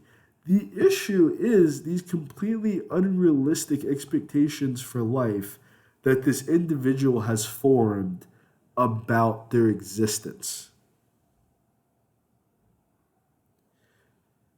This man thinks all these things that a woman is supposed to do, but literally for the past decades, women have been saying, hey, I don't want to do this shit. Not me, not I. You know, women have all these expectations of men, but men are by and large saying, if that is your expectation for marriage, I have no interest in being married. I have no interest in even being with you. So now the women are alone, and the women have to justify being alone through, these men just aren't men. These men just aren't men anymore. No, these men have no interest in your expectations for masculinity as someone who is not a man.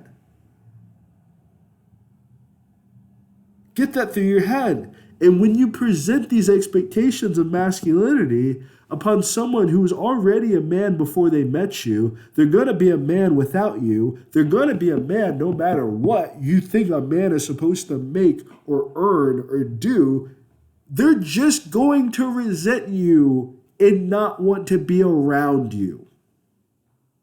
You're going to create a man who has to treat you either in isolation or not deal with you at all in order to protect himself from you. So these men are intimidated from you, but they're intimidated by your contribution to the same system that has been oppressing men since the beginning of fucking civilization, since large city-states started enslaving villages and started burning down villages and raping women in order to create larger cities and larger countries, before large armies started assassinating and killing men and raping the women in order to form empires, which are now countries. You have to be honest about how Americans and how humans in general have gotten to this place in society. And it was not through communication. It was not through empathy. It was not through healthy means and methods. It was because one side forcibly overtook the life of another group of people and forced them into servitude. Nobody is trying to be a slave. No one is trying to further live in servitude for the next thousands of years.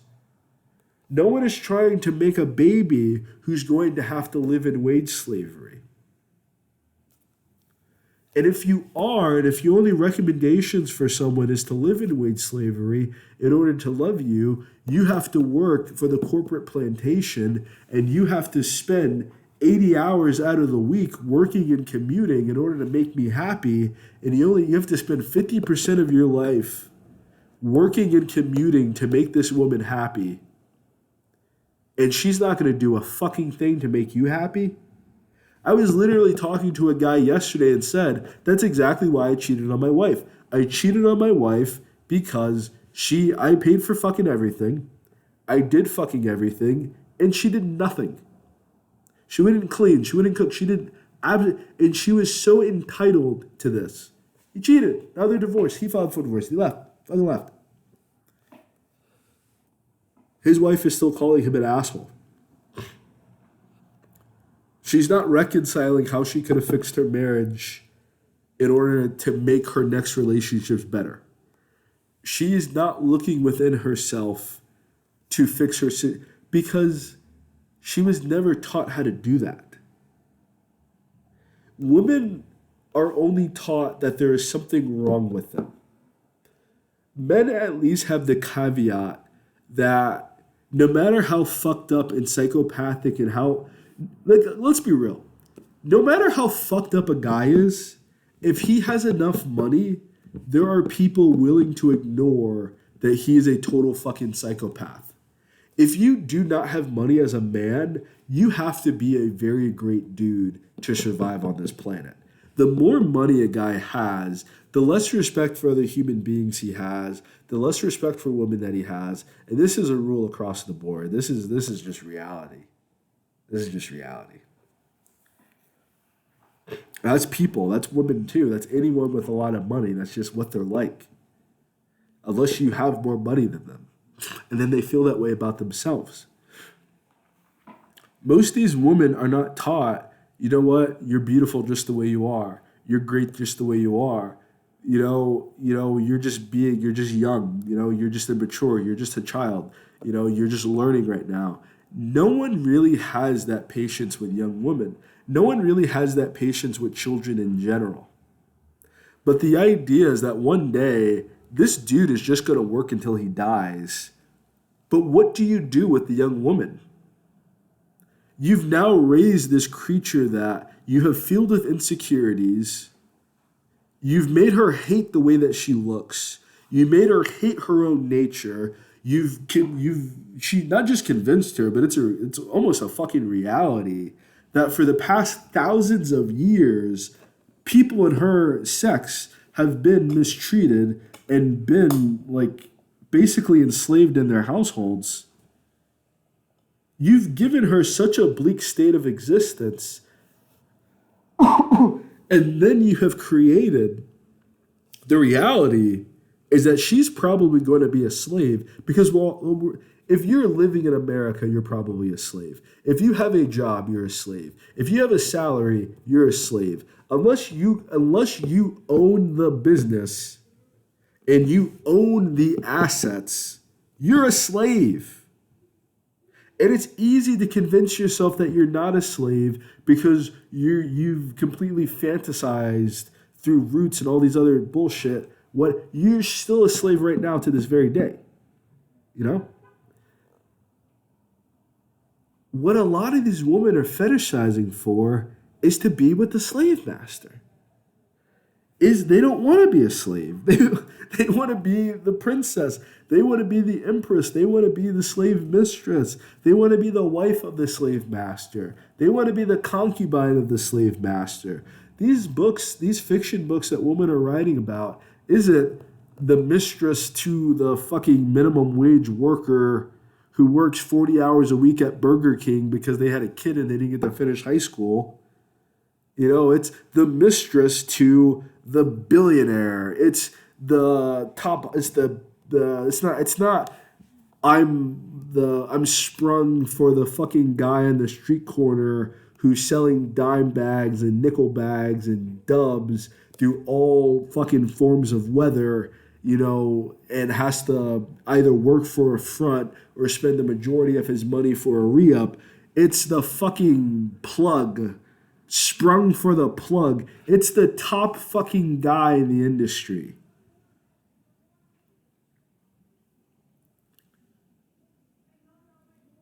Unless you're the top woman in the industry, unless you are the equivalent to that, which quite honestly, most men can't handle a woman that is their equal. A lot of men are not in a position within their own sense of accomplishments because they're not doing what they wanted. Most men aren't doing what they wanted to do with their life. They didn't have the ball sack to be homeless or have the ball sack to just take a leap of faith to do something that was going to make them joyful and just not care what other people think about them. A lot of men care way too much what other people think about them. A lot of men are a lot more insecure than women are. It's kind of weird in a way. It's weird. It's very weird because there are women that marry men who are under 6 foot. I would even like to argue that maybe the majority of men who are married are under 6 foot. Women date men who look of all shapes and sizes and backgrounds, but they have convinced themselves that they have to look and be and earn a certain amount of money, or else they can't even date. They can't. They have all these fucking influences. A lot of men genuinely could not handle being in a relationship with a woman that earned more money than them. Most men could not handle not being the breadwinner. Their egos could not handle it. Because I would say alternatively, what you have nowadays is a lot of falsified masculinity because of the society that you live in, because of the American society that you live in, because you had a lot of weaker, genetically inferior beta men who were just followers of fucking psychopaths and narcissists make a bunch of stronger men sick and then take over once you made all these other guys sick, or they used like weaponry that the other side had no access to, and instead of having physical, they just killed and shot these guys. It wasn't even like an equal playing field of cunning or strength or any of these. They made people sick, and they had guns. That's it. So you have a lot of weaker men who just by the very proxy of their existence are weaker. Physically, like they're physically weaker. And you've conditioned and created a world in which weak men can rule over the strong, in which weak men can do something completely fucking useless that serves no purpose to society, while some kids in fucking Afghanistan or some kids in China are working all day for 10 cents an hour. This guy can feel like a big shot because he does computer programming. This guy can feel like a big shot because he brought the fucking corporation. And then essentially, all this human suffering ensues because this one guy does not want to work for himself. He doesn't want to do his own repairs. He does not want to do any real work. He doesn't want to fucking get his hands dirty at all. He doesn't want to manage his own. He doesn't want to do anything himself. So he needs a lifestyle in which he can hire other people to do everything for him. So he can hire someone else to clean. He can hire someone else to cook. He can hire someone else to fix his car. He can hire someone else to build his house. He can hire. These jobs are not going to men who are manly men. These jobs are going to dudes, and they are sought after by men who don't want to do what is labeled and considered masculinity. But then they also carry these hyper misogynistic viewpoints towards women because quite honestly, to extrapolate upon this point, with this idea that most men cannot handle a woman as their equal, they can't handle. A lot of men try to devalue the woman that they're with in order to beat her down, a lot of beautiful women are beaten down and broken down so much by men to make them easier to date, to make them easier to control, to make them easier to exist inside of this lifestyle. You haven't allowed for the full evolution of women. You haven't seen the other side of what women can truly be, because the entire ideology of what composites a man for women to aspire towards is a good slave, someone who works without complaining, someone who doesn't express emotions, someone who can't speak, someone who can't read, someone who doesn't care about intelligent pursuits, someone who works. The idea that most people have for masculinity is a slave, because the notions of slave work, of being a field slave and being a house slave, were denoted by men and women, by who is more masculine, who is more feminine. So you have these men doing these labor-intensive jobs on the intensive and basis of being a man. And the men who were best suited for those jobs were heralded. You dig?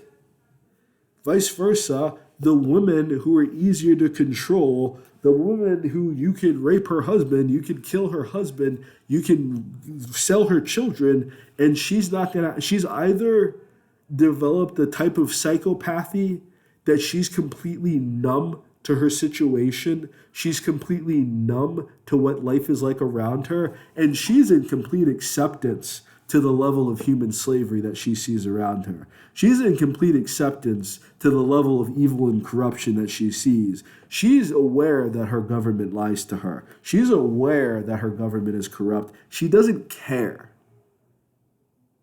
She's learning from that. She's replicating that behavior because that is what she's taught she has to do to survive. Alternatively, the woman who is submissive, the woman who's easy to control, the woman who's easy to manipulate, those are the women that most men are pushing for. Those are the women that most men are kind of seeking after, and not for the right reasons.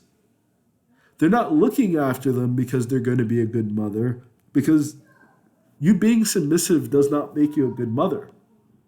It makes it, in fact, a lot easier for your kids to manipulate you, and for your kids to walk all over you and take advantage of you, and for you to raise some badass kids.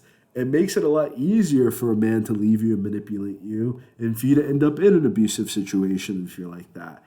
They're not seeking these types of women because these women are superior to a woman that has her own money. It's not because these women are superior to a woman who's outspoken, who's vocal, who can speak her mind. It's because then they don't have to respect these women.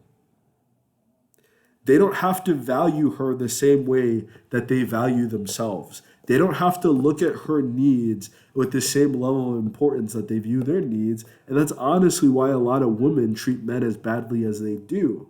A lot of women are trying to get their get back for the eras of pimping, for the eras of men beating their wives, the eras of alcoholism, the eras of women being stay-at-home wives with zero benefit and zero pleasure whatsoever, eras of women being sex slaves, and men have been enslaved the entire time too. Let's not underestimate that. It's like talking about black slavery versus white slavery, but the way that women are exploited is very different than the way that men are exploited. Men are exploited in a way that has been dignified. They've been exploited through their labor, and they've been exploited through their wealth. Women are exploited on the basis of their sexuality, and the reduction of their value as a person is not on their intelligence. It's not on their wealth. It's not. The basis of the way that most men value women is on the basis of their beauty and their age, in a rather pedophilic type of way, that some men only value women who are young, fertile, and beautiful. But when you look at the ages of that, that's like 13 to 20, man. That's young. That's young. You want a woman with no life experience. They're looking for a woman who's not entered the world yet. They're looking for a woman who's not aware of what men are like and how they're looking for someone that they can just fucking take advantage of and manipulate. And they don't want to date a woman their age who's going to hold them accountable, who knows what other men at their age are doing, who have a myriad of other men at their age to point to and say, well, he's doing this and he's doing it, and you should be doing that too. They don't want that. They want someone completely fucking clueless who can't tell them shit about nothing so they can feel like the boss, because all a slave wants to do is to be the slave master. You're not dealing with generations of freed men and freed women. You're not dealing with people that bought their way out of slavery, that bought their way out of indentured servitude. You're not dealing with people who ran away from slavery. You're not dealing with people who fought tooth and nail to get out of subservience. You're fighting with people that had to be freed. They had to be told that they are slaves. They had to be told that this was a condition that human beings weren't supposed to live in. because the entire time they're being manipulated and gaslit that this is the only way of life that they can live in. The reason why society is like this, the reason why it's so hard to have a relationship is because the exact same systems used to maintain American slavery from the years of the 1600s to 1865 are the exact same methods perfected to control American immigrants and to control Americans now in the year 2000 to 2023. It's the exact same methods of control. It's the exact same division of the household. It's the exact same selling of children. It's the exact same selling of men. It's the exact same system. And you are not dealing with people that have had 2 to 3 generations even. And I'm saying like grandma, mom, grandpa, dad. You don't have that separation from slavery, white, black, or otherwise. You don't have that separation from poverty or living under an oppressive government or living under a fascist dictatorship or living under a tyrannical system. You don't have a lot of distance like that for people. Most of our parents were raised in oppression. They were raised as wage slaves. They were raised in discrimination. They were raised thinking the only way that you can live is by working for a corporation and trying to impress other black people, trying to impress other white people, trying to impress other Asians. It was not joy. It was not happiness. It was not fulfillment. It was not, let's live below our means. Let's live a humble life. Let's live a simple life with our family, so that we can be well provided for, live together, and make our relationships work as long as possible. The reason why people are so fucked up is because they're abused as children, they're abandoned in their upbringing, and then by the time that they're adults, they do not trust their parents, they don't have a relationship with their parents. They're lucky in a healthy household if they spend 30 minutes to an hour a day even seeing their parents. In an average household. So we're not talking about abuse. We're not talking about the worst case scenario. We're talking about across the board. This is how conditioned to mental slavery people are. This is how conditioned to slavery people are. So you don't need to change the conditions that the slave is in. You call the slave an employee. You make all the slave's expenses their own. And then you don't have to change the conditions of slavery. You can leave slavery the exact way it is, and you just change the color of the slaves. You just change the type of work that the slaves do, but you are still living in the exact same conditions in which the only way that you can live inside of this lifestyle that they have created for people is by being subservient to those people. Grandma and grandpa were sharecroppers across the board for everybody. Grandma and grandpa were laborers across the board for everybody. There's only a small percentage of people that had the benefit of having one stay-at-home parent. By the time World War II came, everybody was working. That's decades ago. So that's right around the time most of our parents were born. Most of our parents were born into a system in which both parents needed to work to be able to afford to live. And if both parents could not work, one parent needed to be on government assistance. The men were not allowed in the household. So you have a generation of people that were forced to be raised without male role models, forced to be raised without fathers, and now you're wondering why we have broken households and broken relationships, and people can't seem to stay together, and women are as fucking batshit crazy as they fucking came out to be. It's not because women are batshit crazy, it's because women are trying to adjust to this batshit fucking crazy society, and they're trying to rationalize in their mind for themselves. A young woman right now that's just raised, no alternative education whatsoever, nothing else like that whatsoever. A young woman who is raised has to rationalize in her mind the idea of being a free citizen who is forced to work their entire life until they die. while being given images of being a princess and being this and being given images of the Sweet 16, they get to see other young women living this exorbitant lifestyle and they want that for themselves. But they're not taught the reality of how few women have that kind of lifestyle. A lot of these young men, they're striving, they're busting their ass, and they feel like they've made some kind. And maybe they did. But the sacrifice that you make to maintain that and achieve it, it's not worth it. The number one regret of most people on their deathbed is that they work too goddamn much. The reason why it's so hard to have relationships in America is because you live in a slave-based society. And the family structure is toxic to slavery. If you're going to listen to your father, you're not going to listen to the slave master unless you're going to respect your father. If your father respects the slave master has no issue with you listening to your father. Because your father's subservient to the slave master. The father is then going to raise you to be a good slave.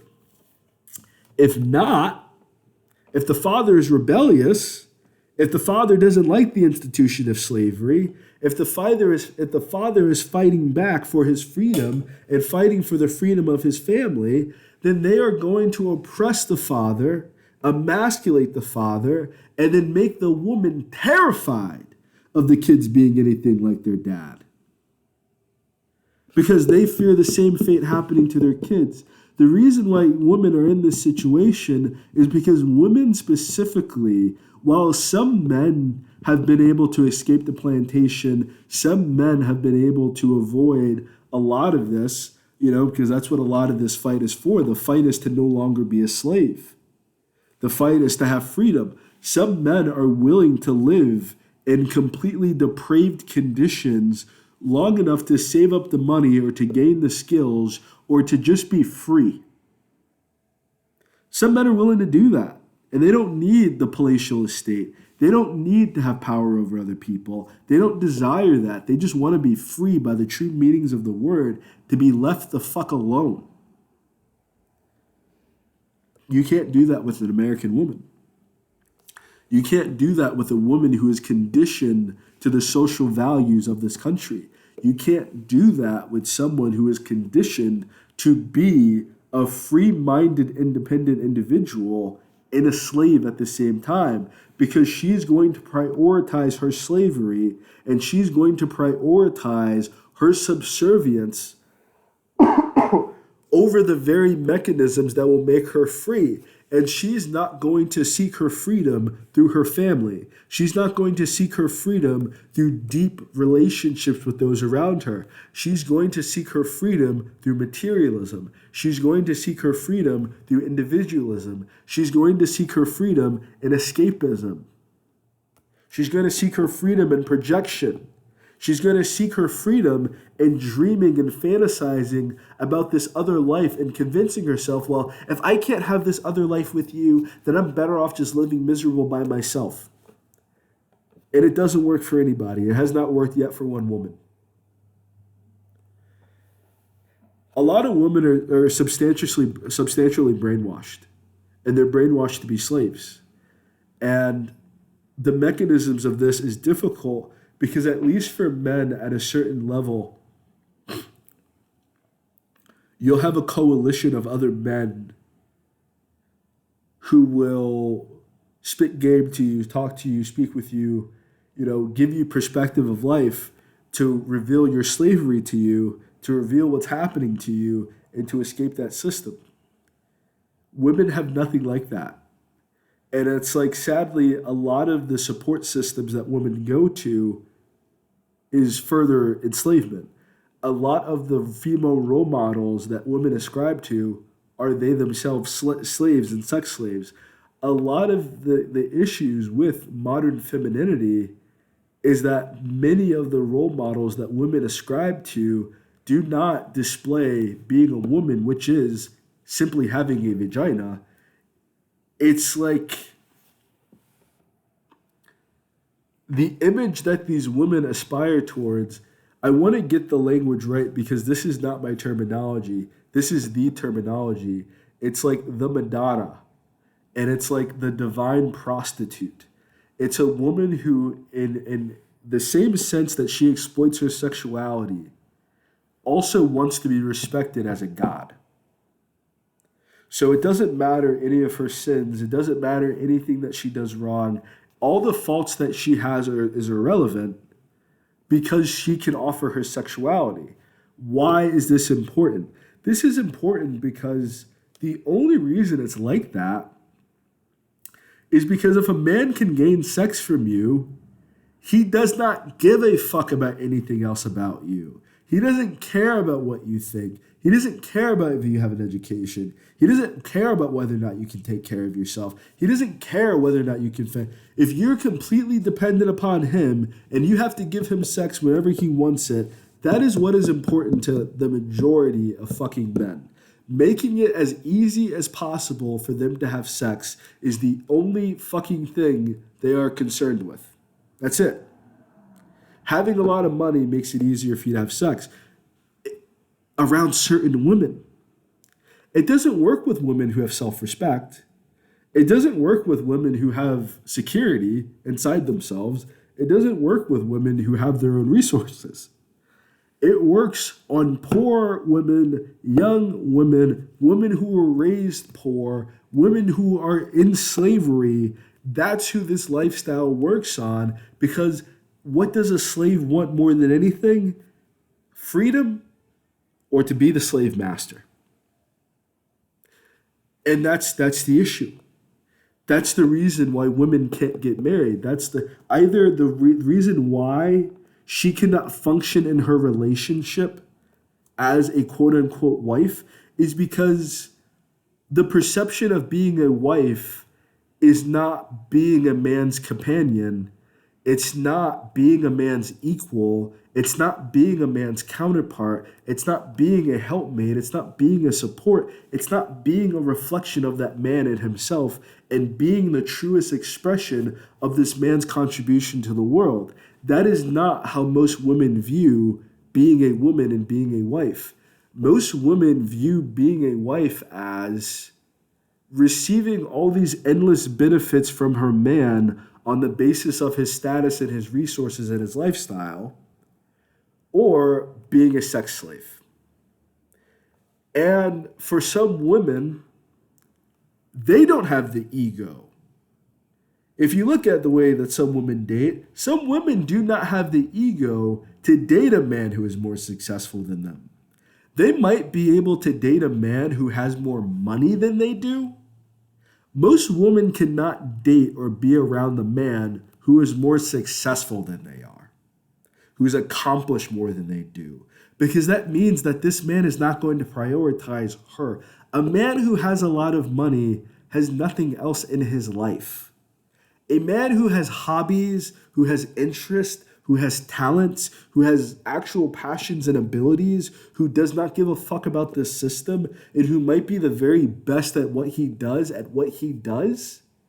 he exists in his own hierarchy. He exists in his own world and in his own system, and her entire life is about getting into his frame and getting into his program in order to empower him to do the thing that makes him and all these other people joyful.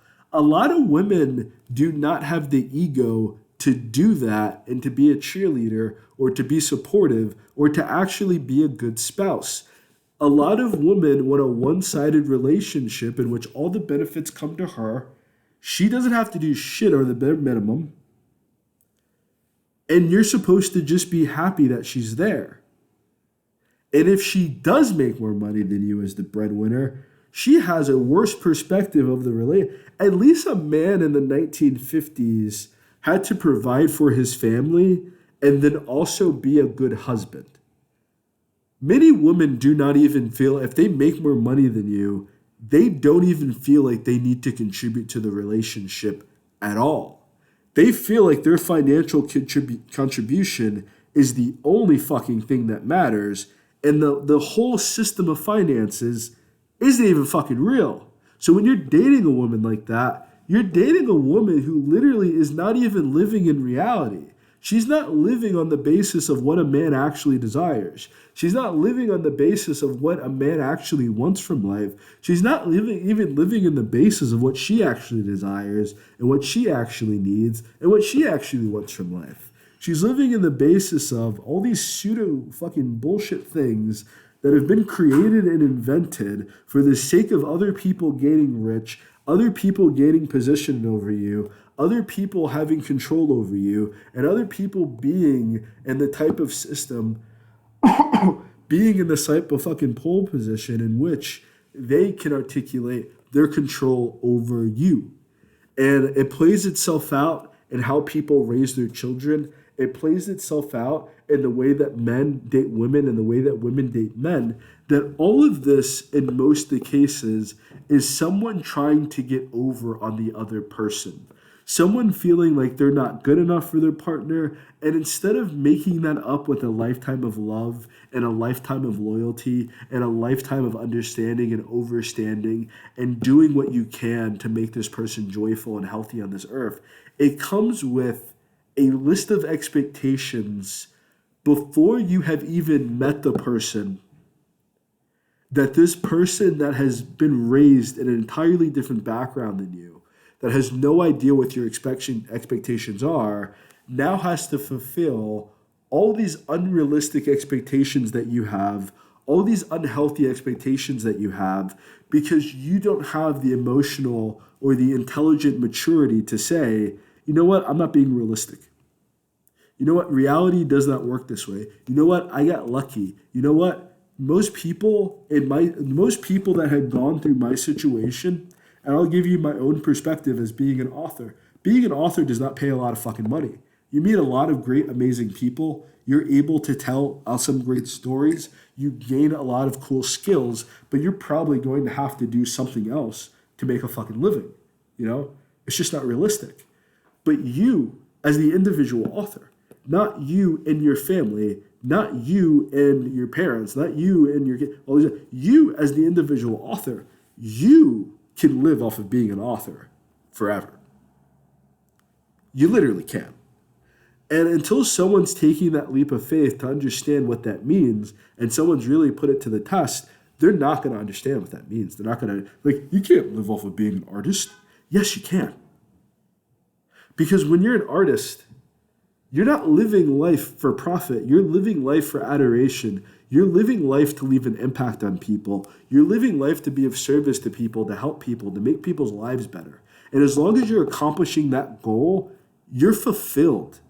You're satisfied in a way that food can't provide, that money can't provide, that people can't provide unless they're engaging in your art with you. And I'm not telling everyone to be an artist. I'm saying my perspective is constructed upon this.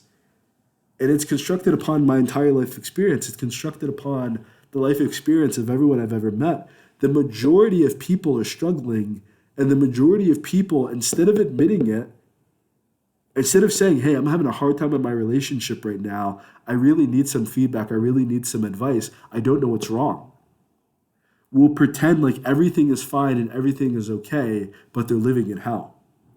The majority of people, instead of admitting, you know what, this is a shitty fucking job and I hate it, and I hate this company and I want to burn it to the building, will play mental gymnastics with themselves for decades, and just blame themselves. I'm not strong enough. I'm not tough enough. Oh, I just have to get over it. No, your job sucks. They do not value you. They will replace you at the end of the week. They will replace you within a couple of weeks, dude.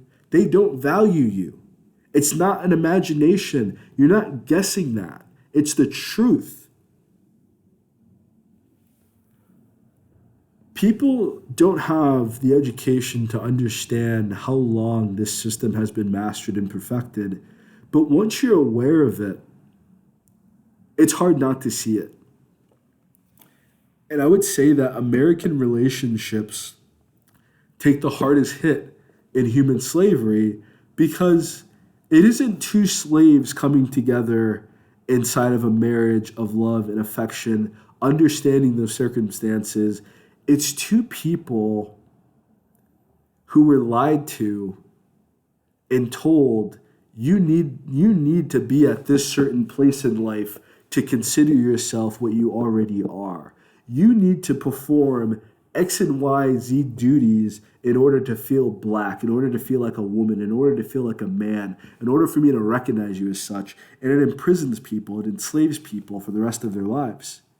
And they still get divorced. And they still end up single parents. And the kids still end up in prison. Because it's not about what your expectation for masculinity is, because your expectations as a slave don't matter. You're a slave. You don't know what the fuck masculine. You don't know what being a man is. You don't know what being a woman is. You know what being a slave is. A slave can't provide, though.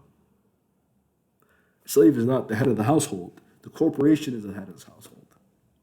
So either you need to have a relationship that is intrinsic and grounded in freeing yourselves from slavery together, or what most people are going through, quite honestly, the reason why all these relationships are ending up in divorce is that you have a woman enslaving a man, and when he no longer wants to be a slave, she gets rid of him and she finds a new slave. And she continues this process, and she continues this process. When a man, I hear this, if you read the book, The Five Love Languages, John Chapman explains this perfectly. When a man gets to a second, third, fourth, fifth divorce, he explains meeting these women the exact same way. When I first met them, they were so bubbly and positive and happy and sunny and joyful. And I was so attracted to their energy. And I was so attracted to their youthfulness. And I was so attracted to how happy they are that these men do not admit, and these men almost cannot admit, they are the problem. They are the reason why these women stop smiling. They are the reason in which and why these women are no longer happy. It is their toxic behavior, it is their habits, it is their expectations for the relationship that made this woman gain 20 to 50 pounds in their marriage, that completely ruined this woman's life. And now that she hates men, she hates this man, she hates men, because now she's terrified because you presented yourself as such a great guy, so nice and so kind and so loving. And so just because you provide, or you wanted, you had a desire to, but in reality, you were the worst thing that ever fucking happened to her. Vice versa with women. You know, this guy's just looking to be loved. He's just looking to be appreciated. He's just looking to and a lot of guys really, they really have no business providing for a woman who would appreciate it. Who would appreciate it? Who appreciates it? Most American women aren't grateful. They're not taught gratitude. They're American. Americans aren't grateful for anything. America is bent on a fucking cemetery. This country is haunted. You know? Any person that you meet that ascribes to the mainstream values and understandings of this society, they're not going to be a healthy person to have a relationship with. They have to bend to some degree. What I see nowadays, I see a lot of the double working couples, a lot of the she wants her own career and I support it couples, but I really wonder how the kids turn out in a lot of those instances, and this woman just wanting her own money, just wanting her own money, just wanting her own money, but there's no desire for this woman to create the next generation of leaders that are going to get us out of these situations, that's going to fix the corruption in society. Many women did not raise the men who went on to kill their slave masters. Many women went on to raise the men that would be subservient. They raised the next generation of slaves. They did not raise the next generation of freedom fighters. They did not raise the next generation of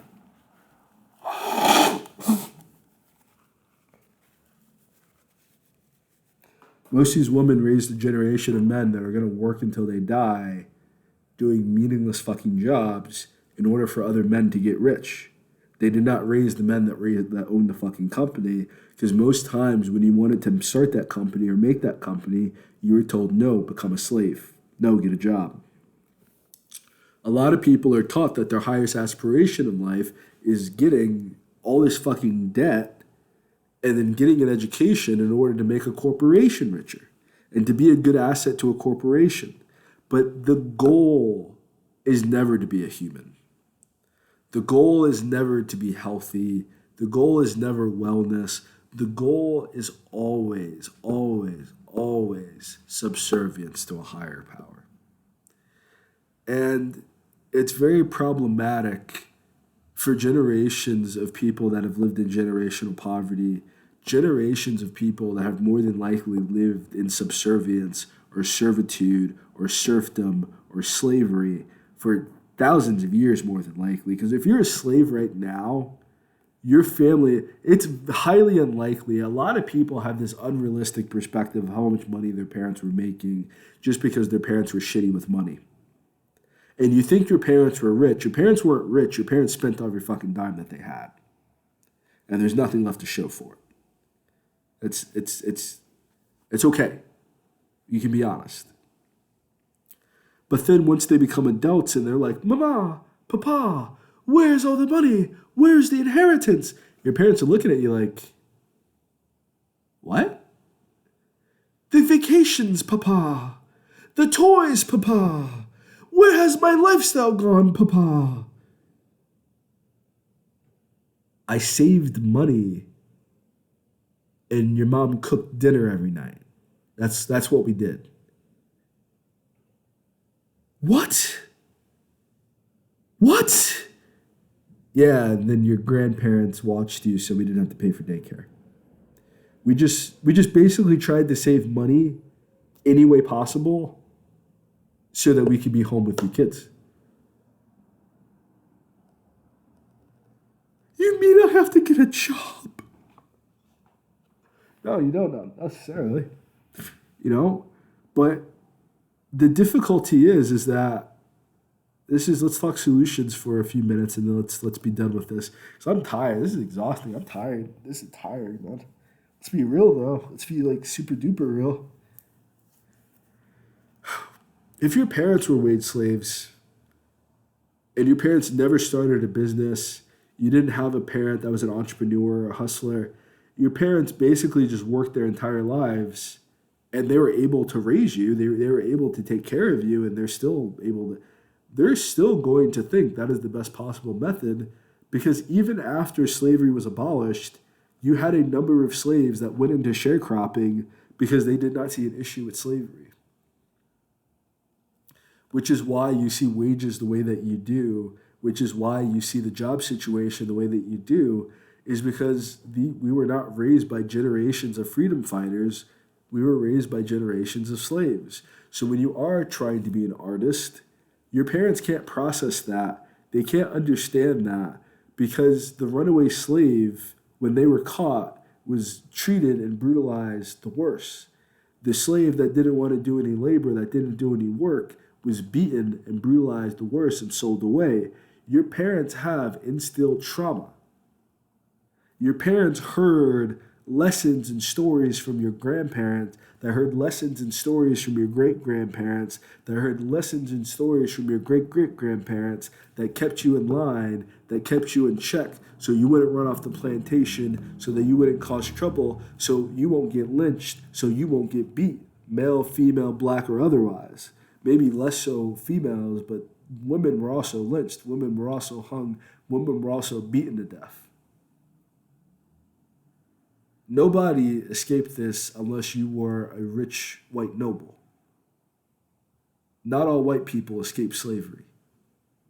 Not all white people escaped lynching. White people were lynched before black people were lynched because lynching comes from white culture. The majority of conditions that black people have gone through, white people have also gone through.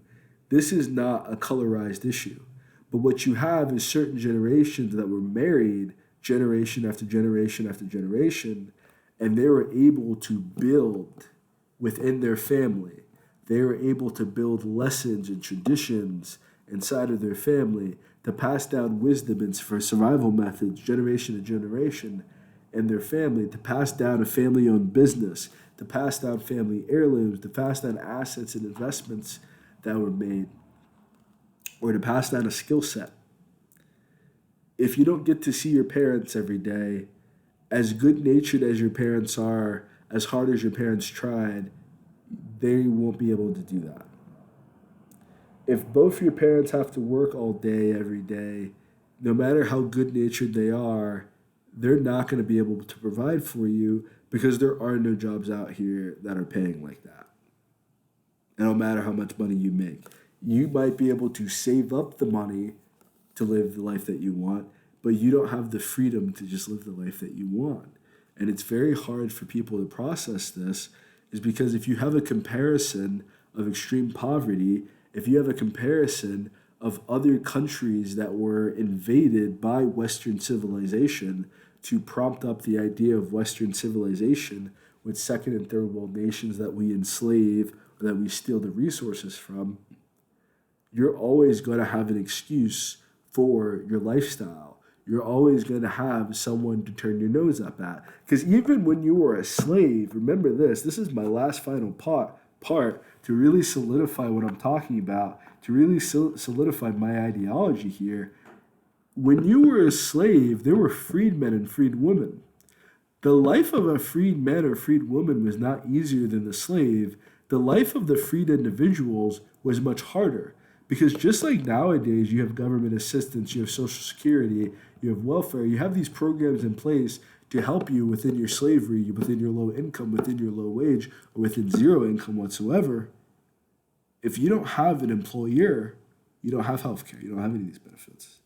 If you make a certain amount of money, and you have kind of escaped the mold, you don't qualify for any of these social programs or anything else like that. Or you qualify for a very small amount. And you don't have to make a lot of money to barely fucking qualify. You really do not. So,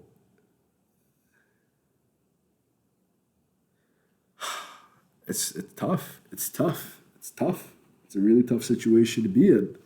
And the grand majority of people will not see it this way.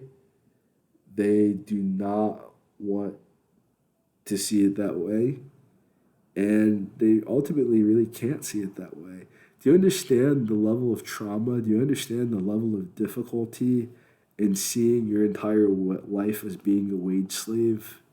But these slaves had a certain benefit that the freedmen did not have. They had shelter, they had healthcare, they had education, they had something to do with their day. No one's hiring you for work that they can hire a slave for. They can own a human being versus hiring you for it's the same difficulty now with subcontracting. A lot of people won't hire you if you're not a crackhead. You either have to have every single qualification and certification in the book, or you have to be a crackhead. A lot of people do not go in the middle. They go high end or they go low end. They don't go in the middle. They're not hiring you when they could get someone to do it for $10, $15, $50 cheaper, or do a shitty job for free. They're not doing that. We live in a slave-based economy. So the way that most men treat women like a sex slave. But most women treat men like he's supposed to be her slave, like he is her servant, and there's no responsibilities for her whatsoever. She's going to live like a Southern belle on the fat of the land, drinking lemonade on a hot summer day with extra ice, because back in the day, ice was not like a thing. Ice was rare, and you're just going to deal with it. She's not going to cook. She's not going to clean. She's not going to watch the kids. She's going to go out every day. She's going to drink Cosmos with her girlfriends. And you can't expect to do this because it's completely fucking unrealistic. And that's why relationships are so hard today. They're not just hard because love and romance is difficult.